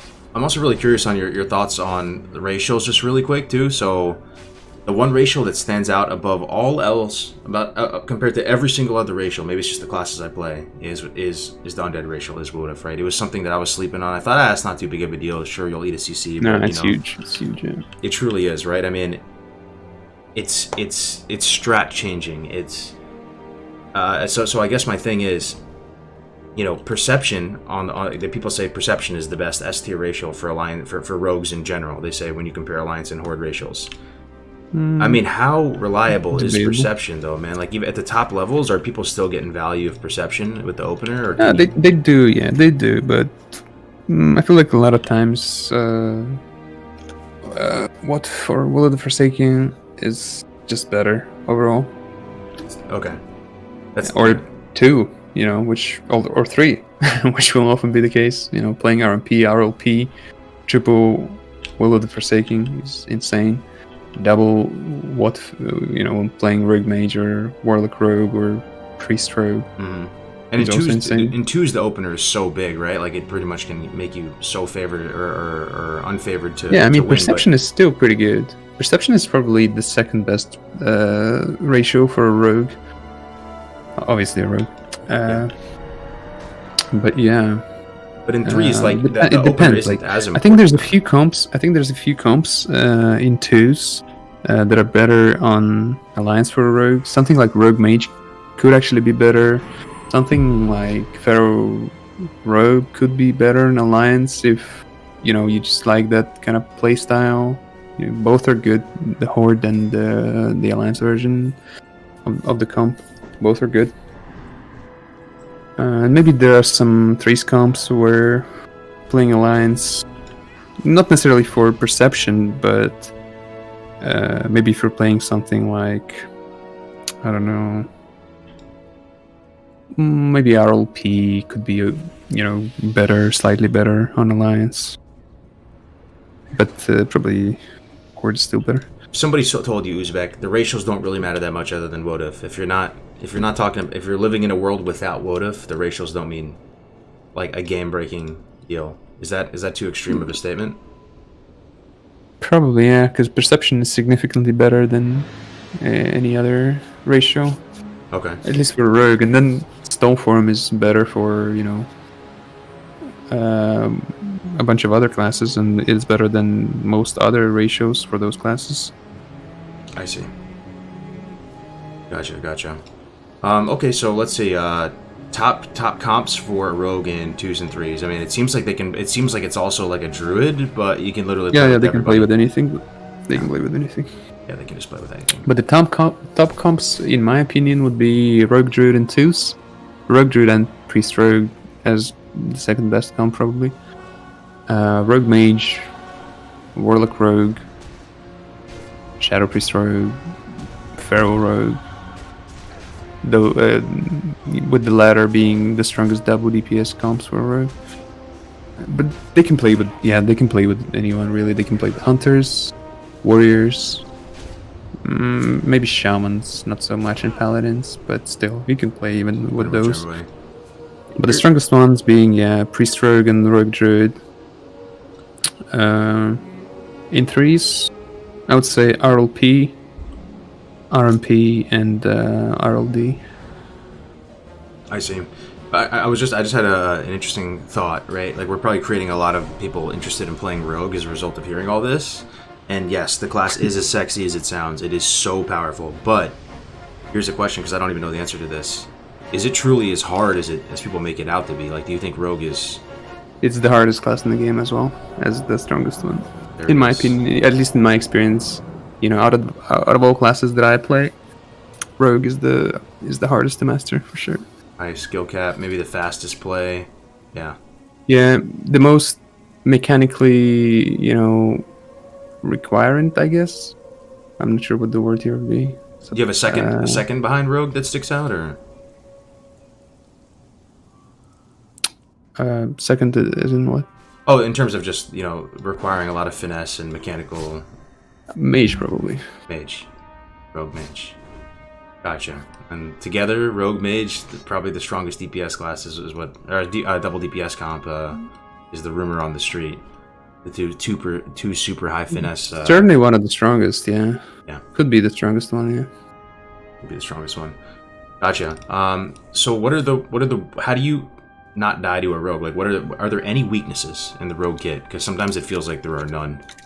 Is there anything that comes to mind? Maybe Ale, like playing against rogues as a warrior, is there anything that you can do to try to shut them down even just a little bit? I mean, like, obviously, like, you don't want them to get the opener on you if at all possible, which can be pretty tough. There's been times playing with the warlock and having the detect invisibility. It can help a bit to try to catch them out with like a demo shout, but like good rogues almost always get openers on you, so that's really tough. Obviously, not getting sapped, right, is huge. So when you're against a rogue, you want to try your best to not get sapped. Otherwise, you're kind of on the back foot right from the start. As well, like they dodge a ton, so if they're really focusing hard on the target and they pop evasion, a lot of times I'm not able to land a hamstring on them, so I have to piercing howl. Same with stun. Like, a good way to peel is obviously to stun them and get your target away.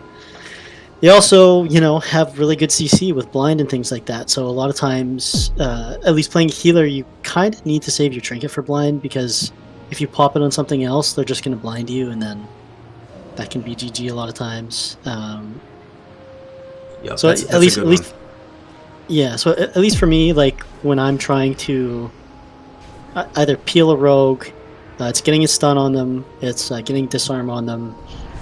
Trying to prevent them from vanish sapping with like demo shouts, keeping them kind of out of stealth. Don't let them re-stealth if you can. Same thing, because once they get into stealth, they can do a lot of really dirty things to you guys, like whether it's like getting sap off or going into their their stun, cheap shot, kidney shot, or even opening with a silence potentially if they could like do some sort of like a rush down on somebody. There's really like a lot to worry about when you're going against rogues, and that's what makes them so dangerous. Is Bogdan said, is that they just have like such a wide kit. Is when you play against one, I mean, I can only imagine what it'd be like playing one, but like playing against them, there's like a laundry list of things you have to worry about, and like that's on top of them being able to push out a lot of damage too. Like if they're able to sit on somebody with their stuns and damage, like. And they have effectively like a mortal strike, a healing reduction with the poisons. It's tough. They're really tough to play against a good rogue. Yep. Dwarf shuts them down a little bit too as far as ratios go, because you can remove all those poisons, so you can get a fat stack of wound poison off of you, which is big. Would you say warrior is the class that slows down rogue the most? Like if the rogue is just destroying your whole team and carrying the enemy team. Yeah, warriors are certainly annoying for rogues. Probably one of the more annoying classes, especially when they get those RNG mace stuns, and when the warriors do know exactly when to peel you off. They certainly are annoying for a rogue. But those intercepts into hamstring spam or disarm, intervenes. Sometimes they'll intervene your blind if they're good.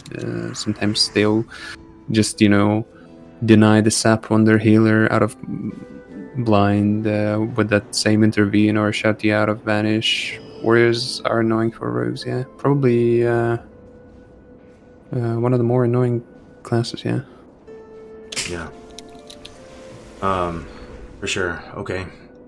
Now, another thing too is blind. Is I think there's a decent chance blind might be the most powerful cooldown in the game. Again, I'm who am I, right? But this is just something of how it looks from my perspective. It was like the fact that it's 1.5 minutes and trinkets is 2 minutes. It's like the classic way to set up a kill. It looks like people will just try to go for the blind and then just pretty play passive. Stupid sometimes. Not gonna lie, yeah. It's pretty stupid.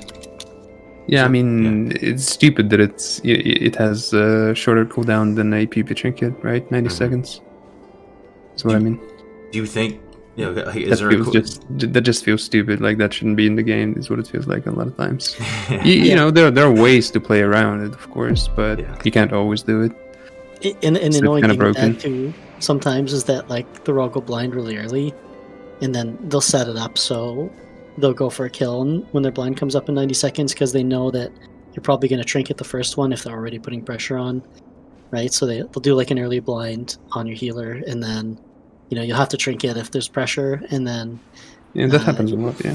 Well, when that 90 seconds comes up, it's like it's rough. Maybe Bogdan has a tip for a lot of this. times they would just try to win on second blind. That's true. Maybe you have a tip for this, If Bogdan. you don't death it, you're done. Yeah, if you don't death it, or if you don't like outrange them when you know it's coming, like a lot of, for instance, druids will just stay all the way back and not play the game, or like almost, yeah, they would just stay back and make sure they don't get blinded, at least without forcing that shadow step. Which might give a room for their partner to kite a rogue out or something. Yeah, and that's an interesting point to mention as well, is that you almost have to like respect it more than other classes because of the power it presents. Like, people, like you said, like the druid or something might end up playing, really conservative because they can't afford to eat another blind, right? It might change how your team plays in a sense. It's almost like game warping. Yeah, for sure. I mean, it's just the thing you play around. Basically, when you trinket the first blind, then if you know that by the time second blind comes up or comes off CD, and the rogue still has a lot of offensive cooldowns, such as like banish, step, prep, whatever. It's something you have to do. Like play around that second blind. Make sure you don't get blinded. When you're too close to your DPS guy, or not get blinded at all. So here's a couple things that would what you really gotta do. improve people's play. Probably mine. I'm just like asking selfishly here. One, do you have to trinket the blind, Bogdan? It feels like you almost have to because they're going to sap you out of it. So maybe there's a tip to not get sapped out of the blind. And then two, how do you avoid getting sapped by rogues in the beginning as a warlock, ideally? Because I feel like I get sapped by the warlock by the rogue every time, and then they just go hard on the team, and then just playing catch up, playing from behind. It sucks. It feels like even if you're Rain of Fire, Hellfire, they can always get that sap on you. Any thoughts on those two things? Well, trinketing blind, there's no definite answer. At least I don't have one. Sometimes you do have to trinket, sometimes you don't. You have to look at what's happening in the game, whether or not they have a lot of pressure rolling, or they'll build up that pressure with that blind. Maybe your partner can, maybe sometimes like a rogue will step blind you, and your warrior, let's say, is able to just run away from the rogue and kite him forever. Then it's not worth it to trinket, right? But sometimes it is worth it. It's just really it depends. Mm-hmm. Sometimes you don't have to, sometimes you do. As for getting combat or starting against the rogue as a warlock, I would say sending your pet in to get combat with it is a good practice, I guess, a good tip. Mm-hmm. So you send your pet in, it hits the guy, right? So it's in combat, you pull it back, you buff it. It depends. Like, I don't know how it works in Endless and how it's gonna work in Classic TBC. On some private servers, you had to buff your pet to get in combat. On others, you would automatically get in combat as soon as they hit. You get in combat automatically when they hit it. It just sort of seems like the rogue can get to you and sap you before your pet can get to them. Well, yeah, sometimes they can, sometimes they can't. It depends. Mm-hmm. It's just one of the ways. And while the pet is running, you should be trying to get them out, or at least get yourself in combat with Hellfire. Mm-hmm. Another option is to just have your pet close and spam that target nearest target macro, or whatever it is. Oh, I don't have Target. that. Oh, very nice. Yes, That gives you a it's better like a shot. macro similar to the rogue sap macro, except instead of sap, you have something like Curse of Agony. So you're spamming the macro, and since you have paranoia, there's a good chance that you'll see them, and you just make sure you stand in a way that you don't give them your back. So like, up against the wall, or have your back off the edge, on Blade's Edge Arena, where you're standing on a rope or something, and then you just spam the macro, and sometimes when they'll go in without sprint, you'll get them out with that Curse of Agony or whatever it is you decide to put in the macro. So it's a target. It's / target nearest target. Is that what it was? Something like that. Sorry, come again? You said the macro is. I'm sure I can get it from somebody after, but it's a target nearest target macro, essentially with like an agony or a yeah. Okay. You can basically Google up rogue sap macro and swap sap for Curse of Agony or corruption or whatever. Cargo, so you're taking notes right now. Dude, yes, absolutely, man, absolutely. So I guess those are the ways you try to get a better opener against rogues. Gotcha. Also, I know it seems very basic, right, guys? But this is one thing that helped me a lot, is understanding the importance of stopping them from getting a free re-stealth, as they say. So just put, as a druid, when I'm playing druid, throwing up a fairy fire, I'll always have Navic or Ale or someone yelling at me, put a fairy fire on the rogue, put a fairy fire on the rogue. Like, it's very important, because especially after they use Cloak of Shadows doesn't get reset by prep, right? And so after they use Cloak of Shadows, if you put a fairy fire or a dot or something, like, they're fucked. They can't use their vanishes. Well, they're not fucked. They still can do a million amazing things, but it really messes with them a good amount. It does, for sure, yeah. And just preventing re-stealths is huge. Like, as a priest, for instance, I don't have a fairy fire, and the rogue will oftentimes run around the pillar, LOSing me, trying to look for that re-stealth, so I have to MD him. Even though MD is like really costly, it's still worth it, I still have to do it. And sometimes I'll end up throwing 2 or 3 MDs in, wasting like 3k mana or something, or 2.7k or whatever, however much it is. But it's still worth it, because it can be like that significant that they don't get that re-stealth. So it's huge, yeah. Yeah, that can be one thing that definitely messes with them. Okay, let's move on to another class then. Let's move on to the Priest. I have a lot of questions about Priest. Ale, I know you do too, man. We've been struggling versus the Priest. The Priest? Oh boy, where do I start with the Priest? I have been so blown away and impressed by the power of the Priest in TBC, guys. I feel like they're the strongest healer. I mean, who am I, right? But seriously, man, they do a lot of damage. They're basically like half a DPS guy. They can offensively, defensively dispel. Okay, so I play Warlock, right? Uzbek, so I'm probably biased here. But they have, their existence makes it so you don't even feel like you should multi-dot. So that's one thing I'm dying to get an answer from like a high level player. If you're going up against a priest team, from a priest perspective, like, is it worth it multi-dotting, or is Prayer of Mending just absolutely that bananas that it really is not worth it, and maybe you need to use tongues and exhaustion on other targets and stuff like that. Also, I just don't. They just feel unbeatable sometimes, man. Like, we were playing WLD yesterday, right? And we had a druid on our side, and we're going up against basically the same team, but they had a priest instead of a druid. I don't know, man. It was rough. It was rough. They just kept dispelling all the hots. They had bubbles. They could dispel my dots as well as the priest too, which it seems like that's a good trade. Like, I think a dispel costs less than a Siphon Life cast or something, and the absorbs, the shadow resist. I have no clue how to beat these priests fuckers. Are certainly annoying for Warlock. As to multi-dotting, this is actually where I'm not so sure, because I haven't played Warlock a lot. I basically haven't played it at all. I played some Destro Warlock, but I was mostly dueling, and that was like years ago. I think sometimes it is worth it to multi-dot, sometimes it's not, but yeah, I'm lacking the experience here, kind of, so I don't know when exactly it is or it isn't worth it. I mean, from your perspective though, like, playing a priest, like, if you have a team full of dots, like on your team, right, is Prayer of Mending like enough to just heal all of them? And you can, it felt like Mending was enough to heal all of them, and they were able to just Mind Blast and Mana Burn and stuff. Yeah, Mending is huge, certainly, against multi-dotting. Sometimes, especially in threes, I guess, the pressure might be just still too overwhelming from a Warlock and, say, a Warrior. If a Warrior keeps Mortal Strike up at all times, keeps that pressure rolling, and the Warlock just multi-dots, spam fears, even with prayer mending, sometimes you can't out heal that damage, and counter their pressure, I guess. So I would say in threes, it's probably worth it more often than in twos. I see. To multi-dot.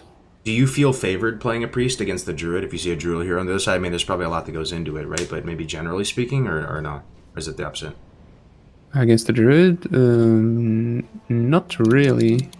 No. I mean, it's pretty hard playing against good druids, regardless of their comp or your comp. Like, if I'm playing, like, for instance, I play priest rogue a lot. Hunter druids give us rough time for sure. A good warrior druid can give us some rough time. A good log druid even can be hard to beat. Rogue druid for sure. Rogue druid is for a priest rogue, like at a very high level. The rogue druid is very hard to beat as a priest rogue, I would say. Like, if you're facing mirror, it's very hard.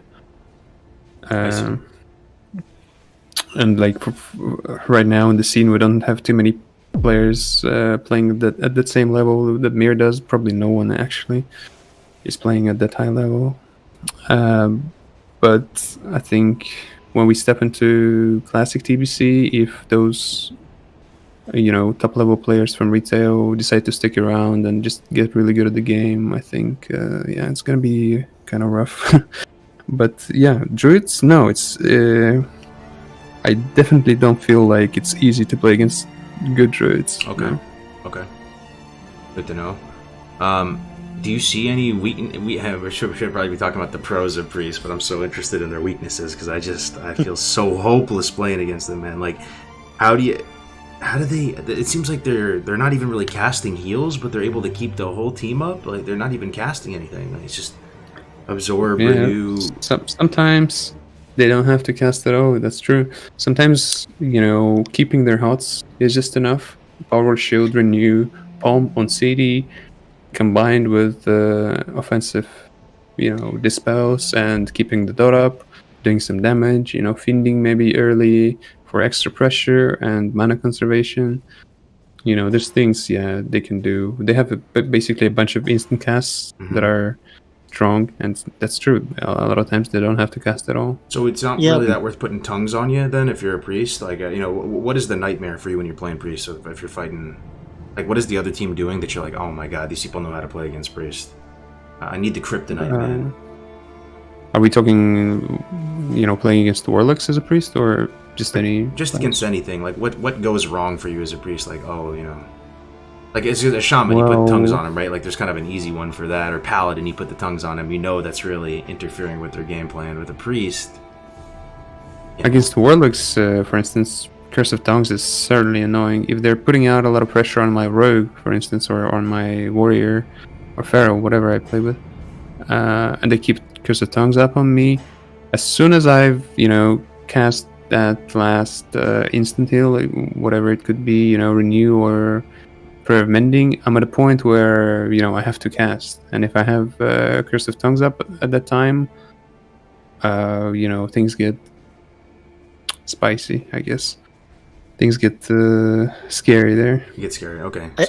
I think against the priests, you need to be able to like have it so you have the advantage against them, where like you're putting out more pressure than they are. Yeah. Because if they're able to go on the offensive, it gets really hard. Or if they're just able to do what they want at that point, right? Where if you kind of push them into having to heal, where you can land interrupts on them, you can land CCs on them, and to put them, kind of put them further behind. I think that's generally what you want to do.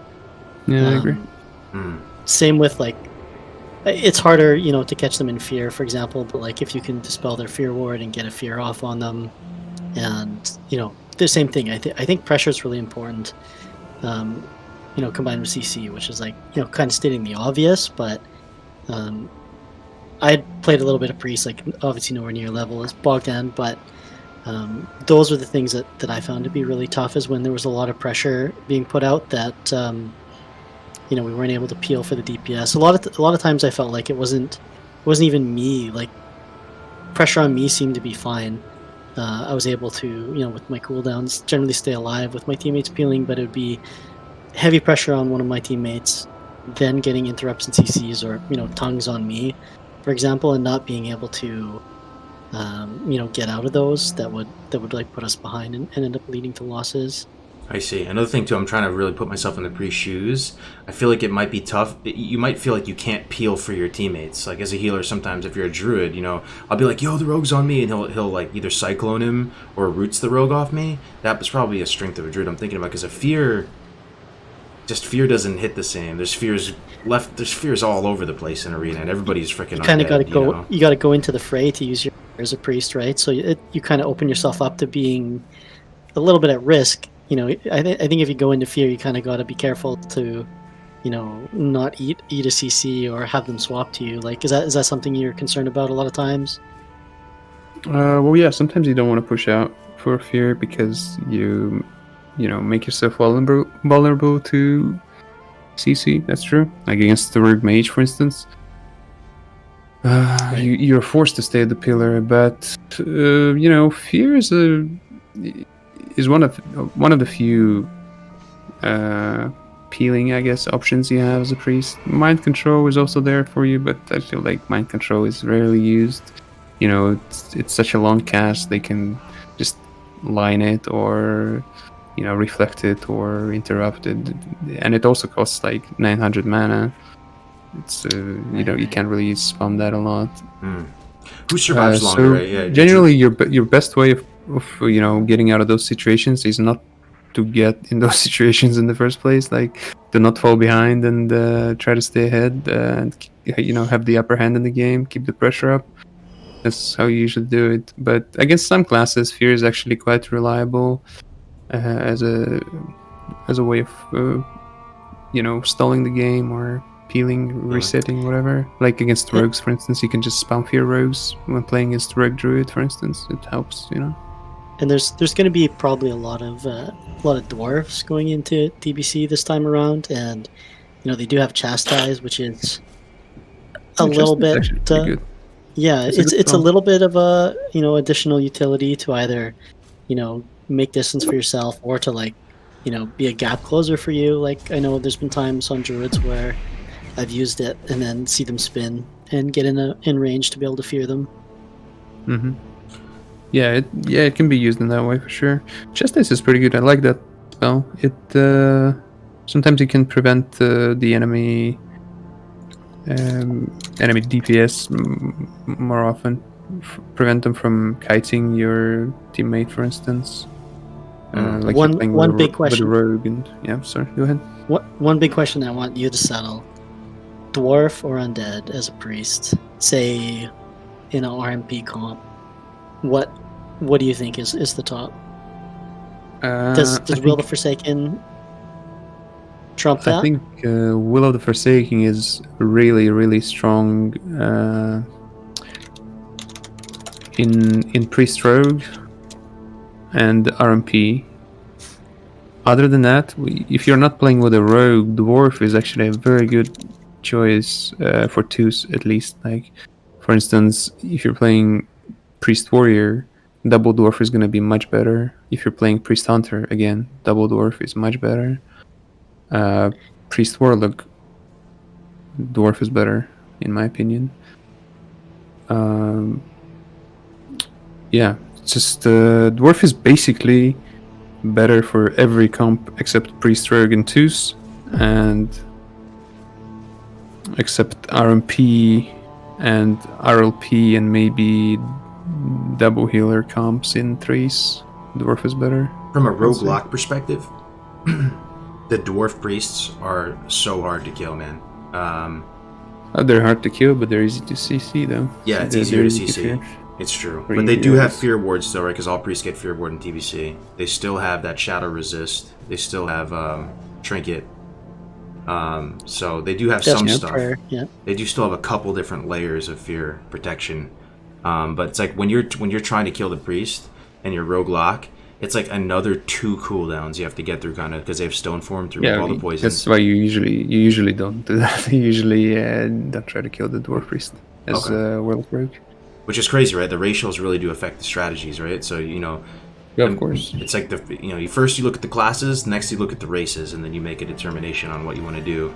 You see a Yeah, for human sure. rogue, you're like, oh god, run for the hills. We got perception going soon here. But out of curiosity too, do you think who survives longer against a sub rogue, a priest or a druid? Which healer is the worst kill target? I mean, that again, we're trying to. It depends on the comp. I really can't tell, regardless of the comp here. Let's just say out on the 1v1, like there's literally just a rogue dueling, and that healer has to survive for the longest amount of time. I feel like there's some value in understanding that.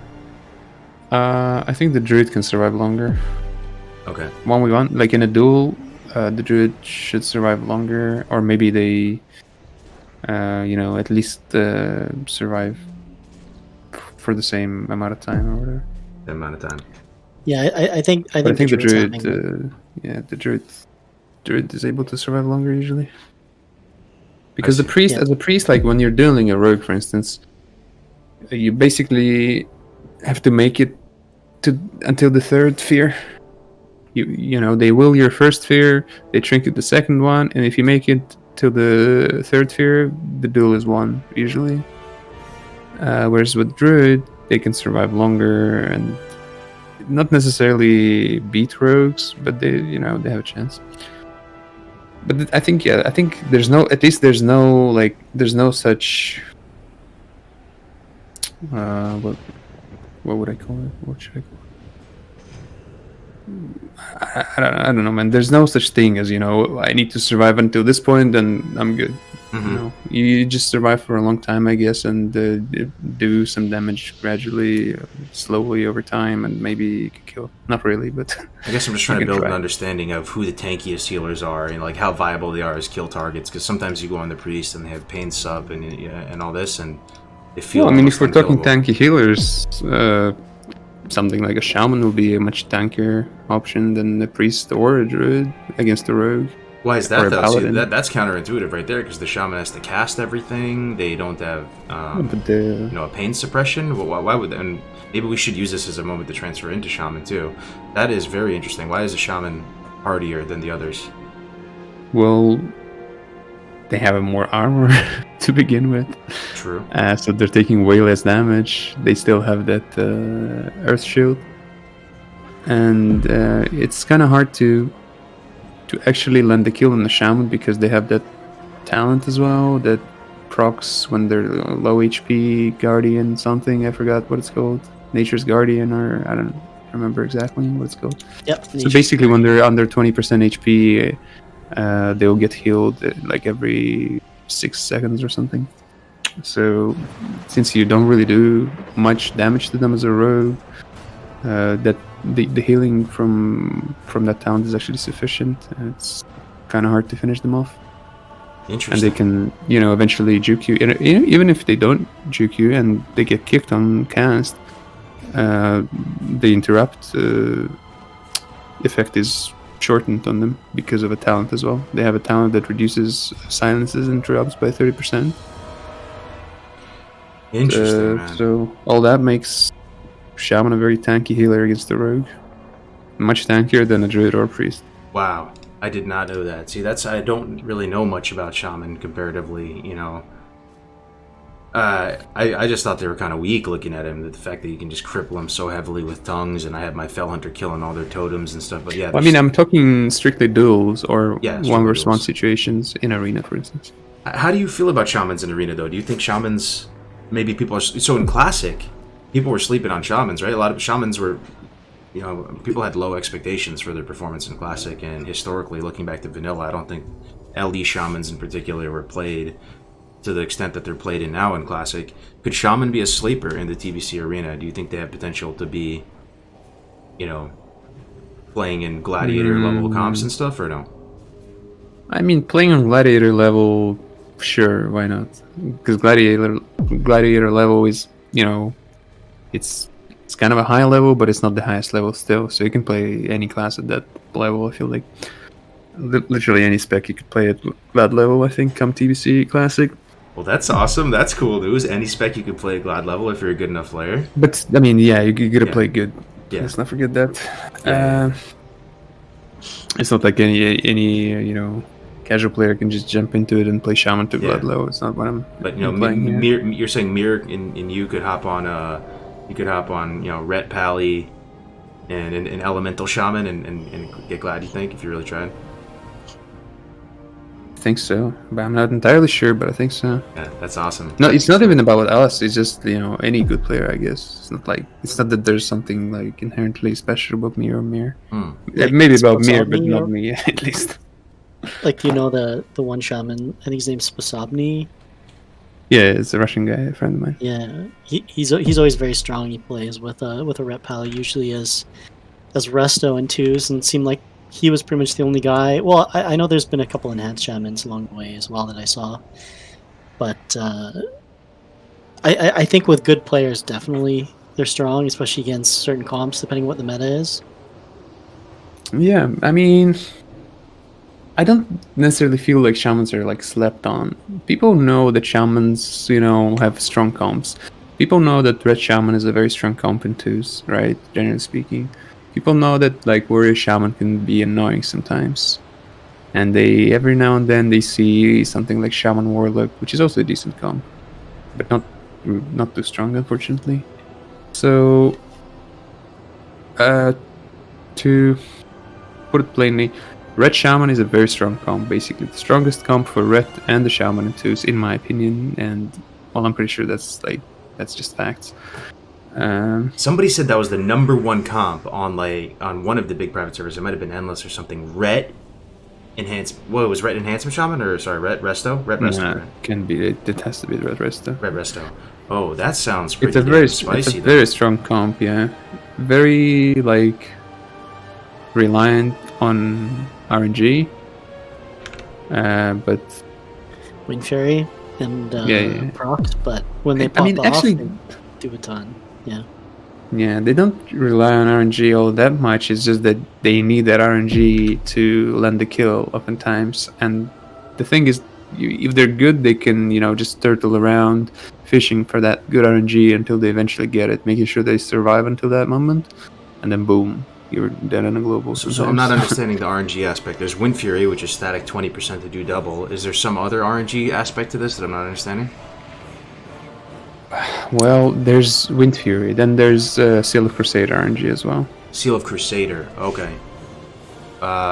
Which in Classic, then there Seal is of Crusader the just RNG increases. of not having your Hammer of Justice resisted by a priest or something, or a paladin. Oh, Seal of Command, I'm thinking, right? The one that's kind of a Wind Fury for Pally? Like the red one. Oh, right? yeah, Red. Seal of Command. Seal of Command or Seal of Crusader. Ooh. I forgot what it's called. Yeah, Seal of Command, I think. There's going to be a lot of people interested in playing Paladins in TBC, so you're saying there's a chance you can play... Because you hear this rumor circulated a lot, right? That Ret Pally... Like, that Pallies, first of all, are weak in the arena. First of all, that's a big rumor. And I don't know what your stance on that is. We'll talk about it in a minute. I mean, it's partly true. But also that Ret is, like, hard ceiling at 2k or something. Like, you can't really get that far as a Ret. You don't think so? That's not true. No. That is not true. Red Shaman is a very strong comp. In threes... there's a few comps for you. There's like the most popular one and the strongest one probably is again Red Shaman and a warrior. But also, like, we recently played, for instance, Red Warrior Disc on Endless, and it was it was pretty good. I would say it's also a quite strong comp. Well, that's interesting. Is the added kind of mobility and like utility of the Red Shaman really big? So like bops and freedoms and dispels, and does that play into it a lot with that comp? Because without a shaman, they don't really have that additional burst. But I guess with Warrior they don't have Wind Fury and the tankiness on their healer, but the lack of tankiness can be compensated with just pills, timely pills from a warrior, freedoms and bops from paladin, and just shutting down their goes on the healer helps. And playing with the priest brings defensive dispel, which is one of the disadvantages for the classic warrior red cleave in threes with the shaman. they don't have defensive dispel, so they can easily get like CC. They can get, the red can get polyed.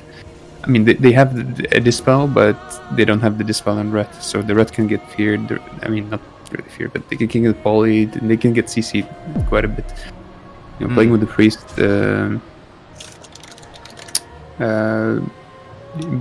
it gives them that cross dispel.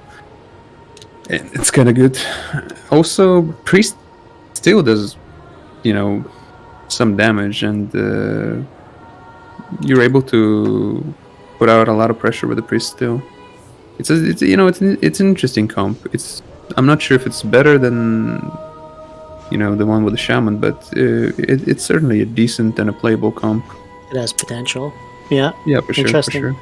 I mean, we played it up to like 2200 Wow. in threes. So there's some hope for some red pallies out there.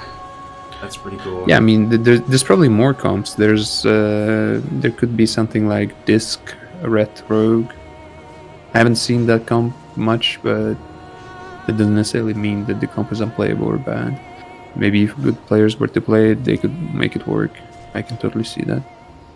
I see. Maybe even like Warlock Red Druid or something could work. So back to Shaman for a second, though. There's got to be some weaknesses here with Shaman, because you don't necessarily see Shamans in the top comps, and there has to be some reasoning why they built up a reputation as not being the greatest healers in Arena.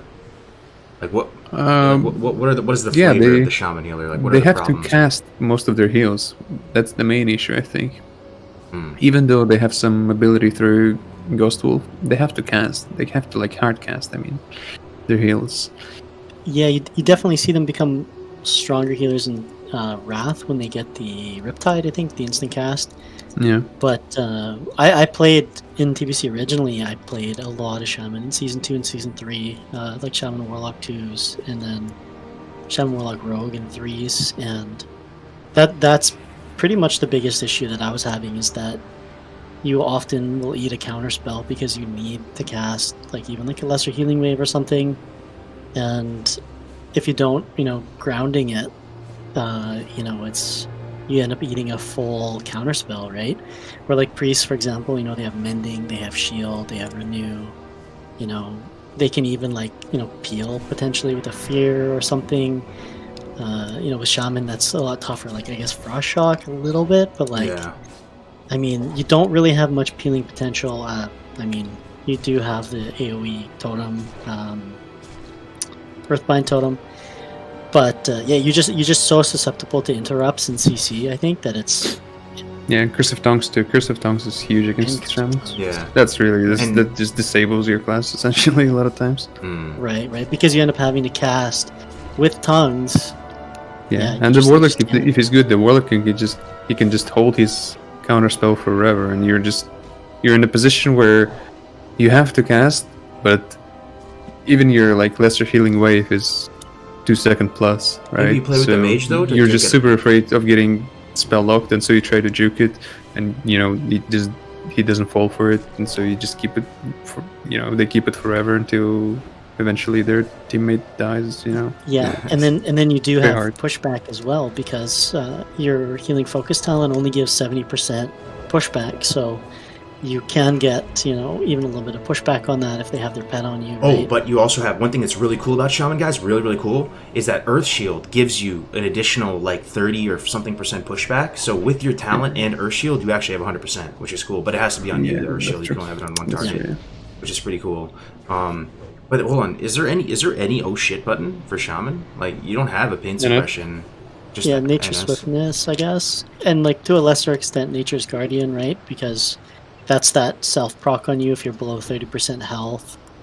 You have a 50% chance when you take damage to heal for 10%, which is you don't have to cast or anything. It's like a proc that heals you. So there's that. But yeah, you're right. You're really right. There isn't much. I guess the passive healing from Earth Shield if it's on you. Yeah, it's there really isn't a lot. I think that's the big reason that. Maybe shamans are underplayed a bit, is that warlocks just can kind of totally manhandle them. Yeah. Yep. Yeah. It's a good point. What about their healing potential though? Are they solid without that? I mean, the upside is they can kind of burst. Can they burst? I feel like they can kind of burst. Not really. I mean, they can, but not so much really. Like it, their casts are super slow. Even like their damaging cast, chain lightning, lightning bolt, they're rather slow. They're slower than a Mayan blast, for instance, and Shadow Word Death is instant. Like if we're talking, shaman versus a priest, in terms of damage. Yeah, you can do like a lightning bolt or chain lightning shock, which is decent, but yeah, it's tough. As for like their best threes comp, what would you say is the best threes comp for a shaman? There's actually a few. Shaman is very good in threes, I would say. Shadow Priest, Frost Mage, Sham is a very, very strong comp in threes. Shadow Play is also a very strong comp. Do you think UA Lock, SP Shaman? Sorry, carry on. Those two, I would say, those two are the strongest ones.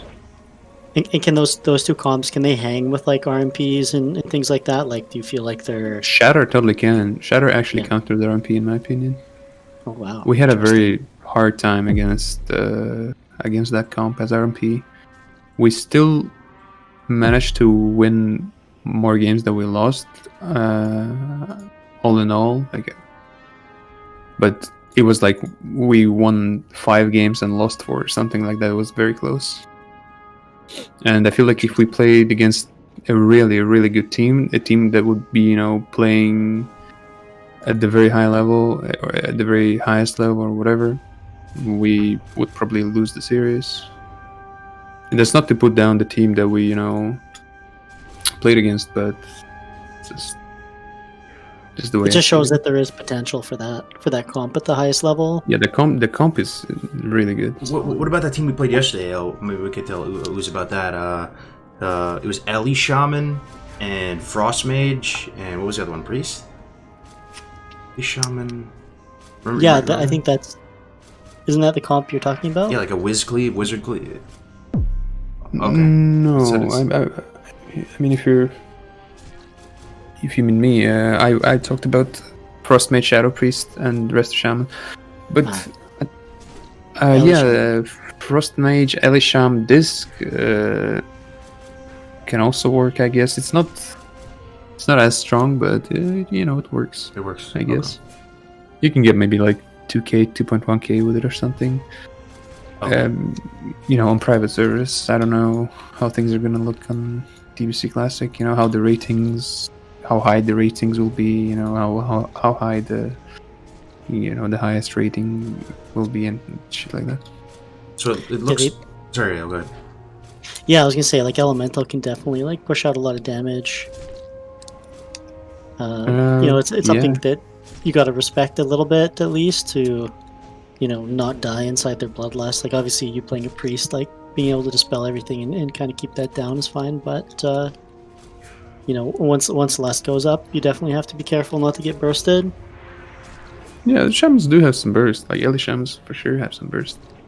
Especially in season 4, I would say, when they get a lot of PvE gear, they actually become kind of viable in 2s. I myself played Ellie Shaman in 2s to some success. Not really, but we at least had some fun, and it felt okay playing Ellie in 2s with a bunch of Sunwell PvE.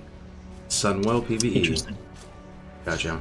Well, it looks like we're only going to get about half the classes, or I think we got like 5 down today. We'll probably do another episode covering the rest at some point.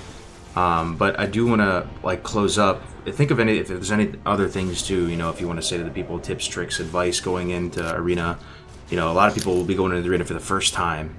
And it's pretty overwhelming. But I assure you guys, it's really a lot of fun if you give it a shot, especially if you have a partner that's down to stick with it and go through the learning process with you. Uz, what are your predictions, and ALU too, man, for the top teams in 2s and 3s season 1? Season 1? Top team, number 1, rank 1. Rank 1, right? The very rank 1, the first team. Mm-hmm. In the ladder. In twos, I would assume Priest Rogue or Priest Warlock. In threes, I would say RLP or RMP. Yeah.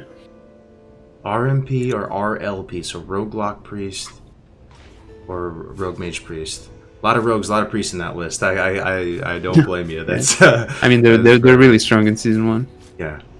Okay. What about you, El? I'm gonna go with something a little bit different. So originally in TBC Classic, the game was still kind of evolving at that point. In season 1, resilience didn't affect dots. So if we get like a progressive, potentially, I don't think we will, but if for some reason that happens, I feel like warlocks are going to be, incredibly strong. I remember back then it was like warlock shadow priest, warlock druid were like top 2 comps, warlock priest. So if we do get something like that, really look for like the dot classes to be like insane. So I think like a warlock comp will be very strong. If not, yeah, I think I agree with Bogdan, like priest rogue, warlock rogue. There will be a smattering of like 2 DPS teams, rogue mage and things like that up in there. I know that's usually a Actually, pretty rogue strong mage is a real competitor in season 1, because they do get that mind quickening gem. Like mind quickening gem, I'm sure you played vanilla a lot. You know what it is. What? I got mine ready. Yeah. Mind It's an Quickening insane Gem? trinket in It's season still 1. good. It's It's just still good so in- broken. Oh wow, still good in PvC, huh? Yeah. So It's broken in TBC. Like it's for rogue mage or RMP, I guess too. It's just it really is broken. it gives you just insane like 1 second frost bolts basically. Yeah. It's nutty. Yeah, and mages have so much burst in season 1, even without it. But with mind quickening gem, I think we might actually see rogue mage taking the rank 1. I actually In know a season mage who 1. quit because he couldn't get mind quickening gem. It never dropped in like 6 months, and like part of that frustration, he's just like, "Fuck it, I'm not gonna play anymore." Damn. This is pretty funny. It's pretty sad, That's but unfortunate. yeah. And I think for threes, like I don't know, I'm gonna say RMP in season 1. They're just kind of like there's gonna be the mirrors and the Bogdans running around with like big experience on that comp, and they're gonna be crapping all over druids. So that's my prediction. All right. Well, let's close on, if you guys would be so kind, Ooze and Ale, to share your plans for TBC, because I do want to promote your guys' channels. I know, Ale, you're going to be streaming a bit more, and you're excited for what's ahead. And Ooze, I'm not sure what you're planning on doing, man. We're definitely going to, as you explain this stuff, I'm going to be putting both of their streams here in the, just blasting them if you can throw them some support. Let's save the best for last. So that's definitely not me. Yeah, if you want to see some like rival tier arena, then like definitely come check out my stream. It's Twitch TV/Ale Gaming. I'm gonna be playing warrior comps as well as mage, and I hope to sneak in some shaman. Like I said at the end, once I start to get some good PV gear, I'm gonna be wanting to play some LE comps. So I'm gonna be doing a ton of arena as well as I'm gonna be doing raiding. I'm hoping to get some PV gear for my warrior and mage, and yeah, like I'll pretty much be doing arena almost like 24/7 with raiding. 1 or 2 nights a week going into TBC, and I am doing that still right now. I'll raid with Onslaught on Mondays and Tuesdays, and Eden on Wednesdays and Thursdays. So I'm also going to be getting into a bit of the hardcore challenge. Hell So yeah. for all those Cargos fans that like to see people die doing stupid shit, that's going to be me as well. So stay tuned for that. If you guys use the Classic Live website, if you've used it in the past, by the way, this is the man behind the madness here. He's pretty much built it all, and I've known Ale for years now. Met him at BlizzCon. He's an awesome dude. You probably heard his voice on Countdown to Classic. You really, really should be following him in his... There's one thing I do. I like to talk about WoW, so if you're looking for a super fan who does that almost nonstop, yeah, be sure to check me out. Hell yeah, brother. I really do appreciate your time, my friend. And Ooze, if you could be so kind. Well, I don't know. I don't really have much to say. I don't have too many plans, as I try to not like like project too much in the future or whatever. I try to not even that I try not to think about it. I just don't. You're going to be playing Arena though, if when that's TBC for sure. comes out. Like if I'm still playing the game, I will probably play TBC when it comes out, right? Which most likely I will still be playing the game, and most definitely I'll be playing a lot of Arena then. These days though, like I stream every now and then. I stream some TBC, playing on Endless mainly, playing Priest, some Pharaoh, Rogue from time to time. I might play my other classes, who knows. I haven't felt like playing Shaman lately, or Warrior for that matter, but I might do that. I don't know. I might also stream some Shadowlands Arena, I guess, because I've been playing it quite a lot lately too. That's about it probably.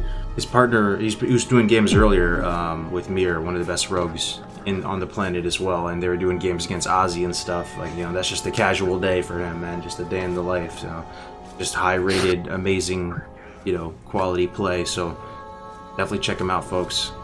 I think that's about it, guys. I think that's the end of the episode. I think we got through a good amount, and seriously, thank you very much for spending your time. Yeah, thank you guys. Sharing your knowledge with the people. Thanks for inviting. Yeah, thanks for having me on, Cargos, and it's good to talk to you, Uz. Absolutely. Uz, are you streaming after this? I can drop the host on you if you're going live on Twitch by chance, or.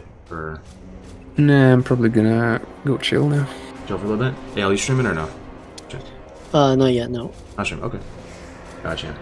All right, so we will drop you off to Parla, who's doing the hardcore challenge. Parla is a actually, well, let's go. Life is Moot. He's actually doing TBC Arena, Endless. Shout out to Parla though; he's an amazing person. If you want to watch some another classic Andy learn the TBC process, Life is Moot is an excellent streamer. He's a really great head on his shoulders. So I'll pass you off to them. Everybody for the subs, the follows, the donations throughout the stream. Sorry we couldn't shout out in real time as we're trying to keep it like a show. But thank you very much, and we'll see you back for Hardcore Challenge with Grays. I'm gonna eat this wasabi. Grays is gonna do the 5 million Scovilles. I'll probably go live in an hour or so.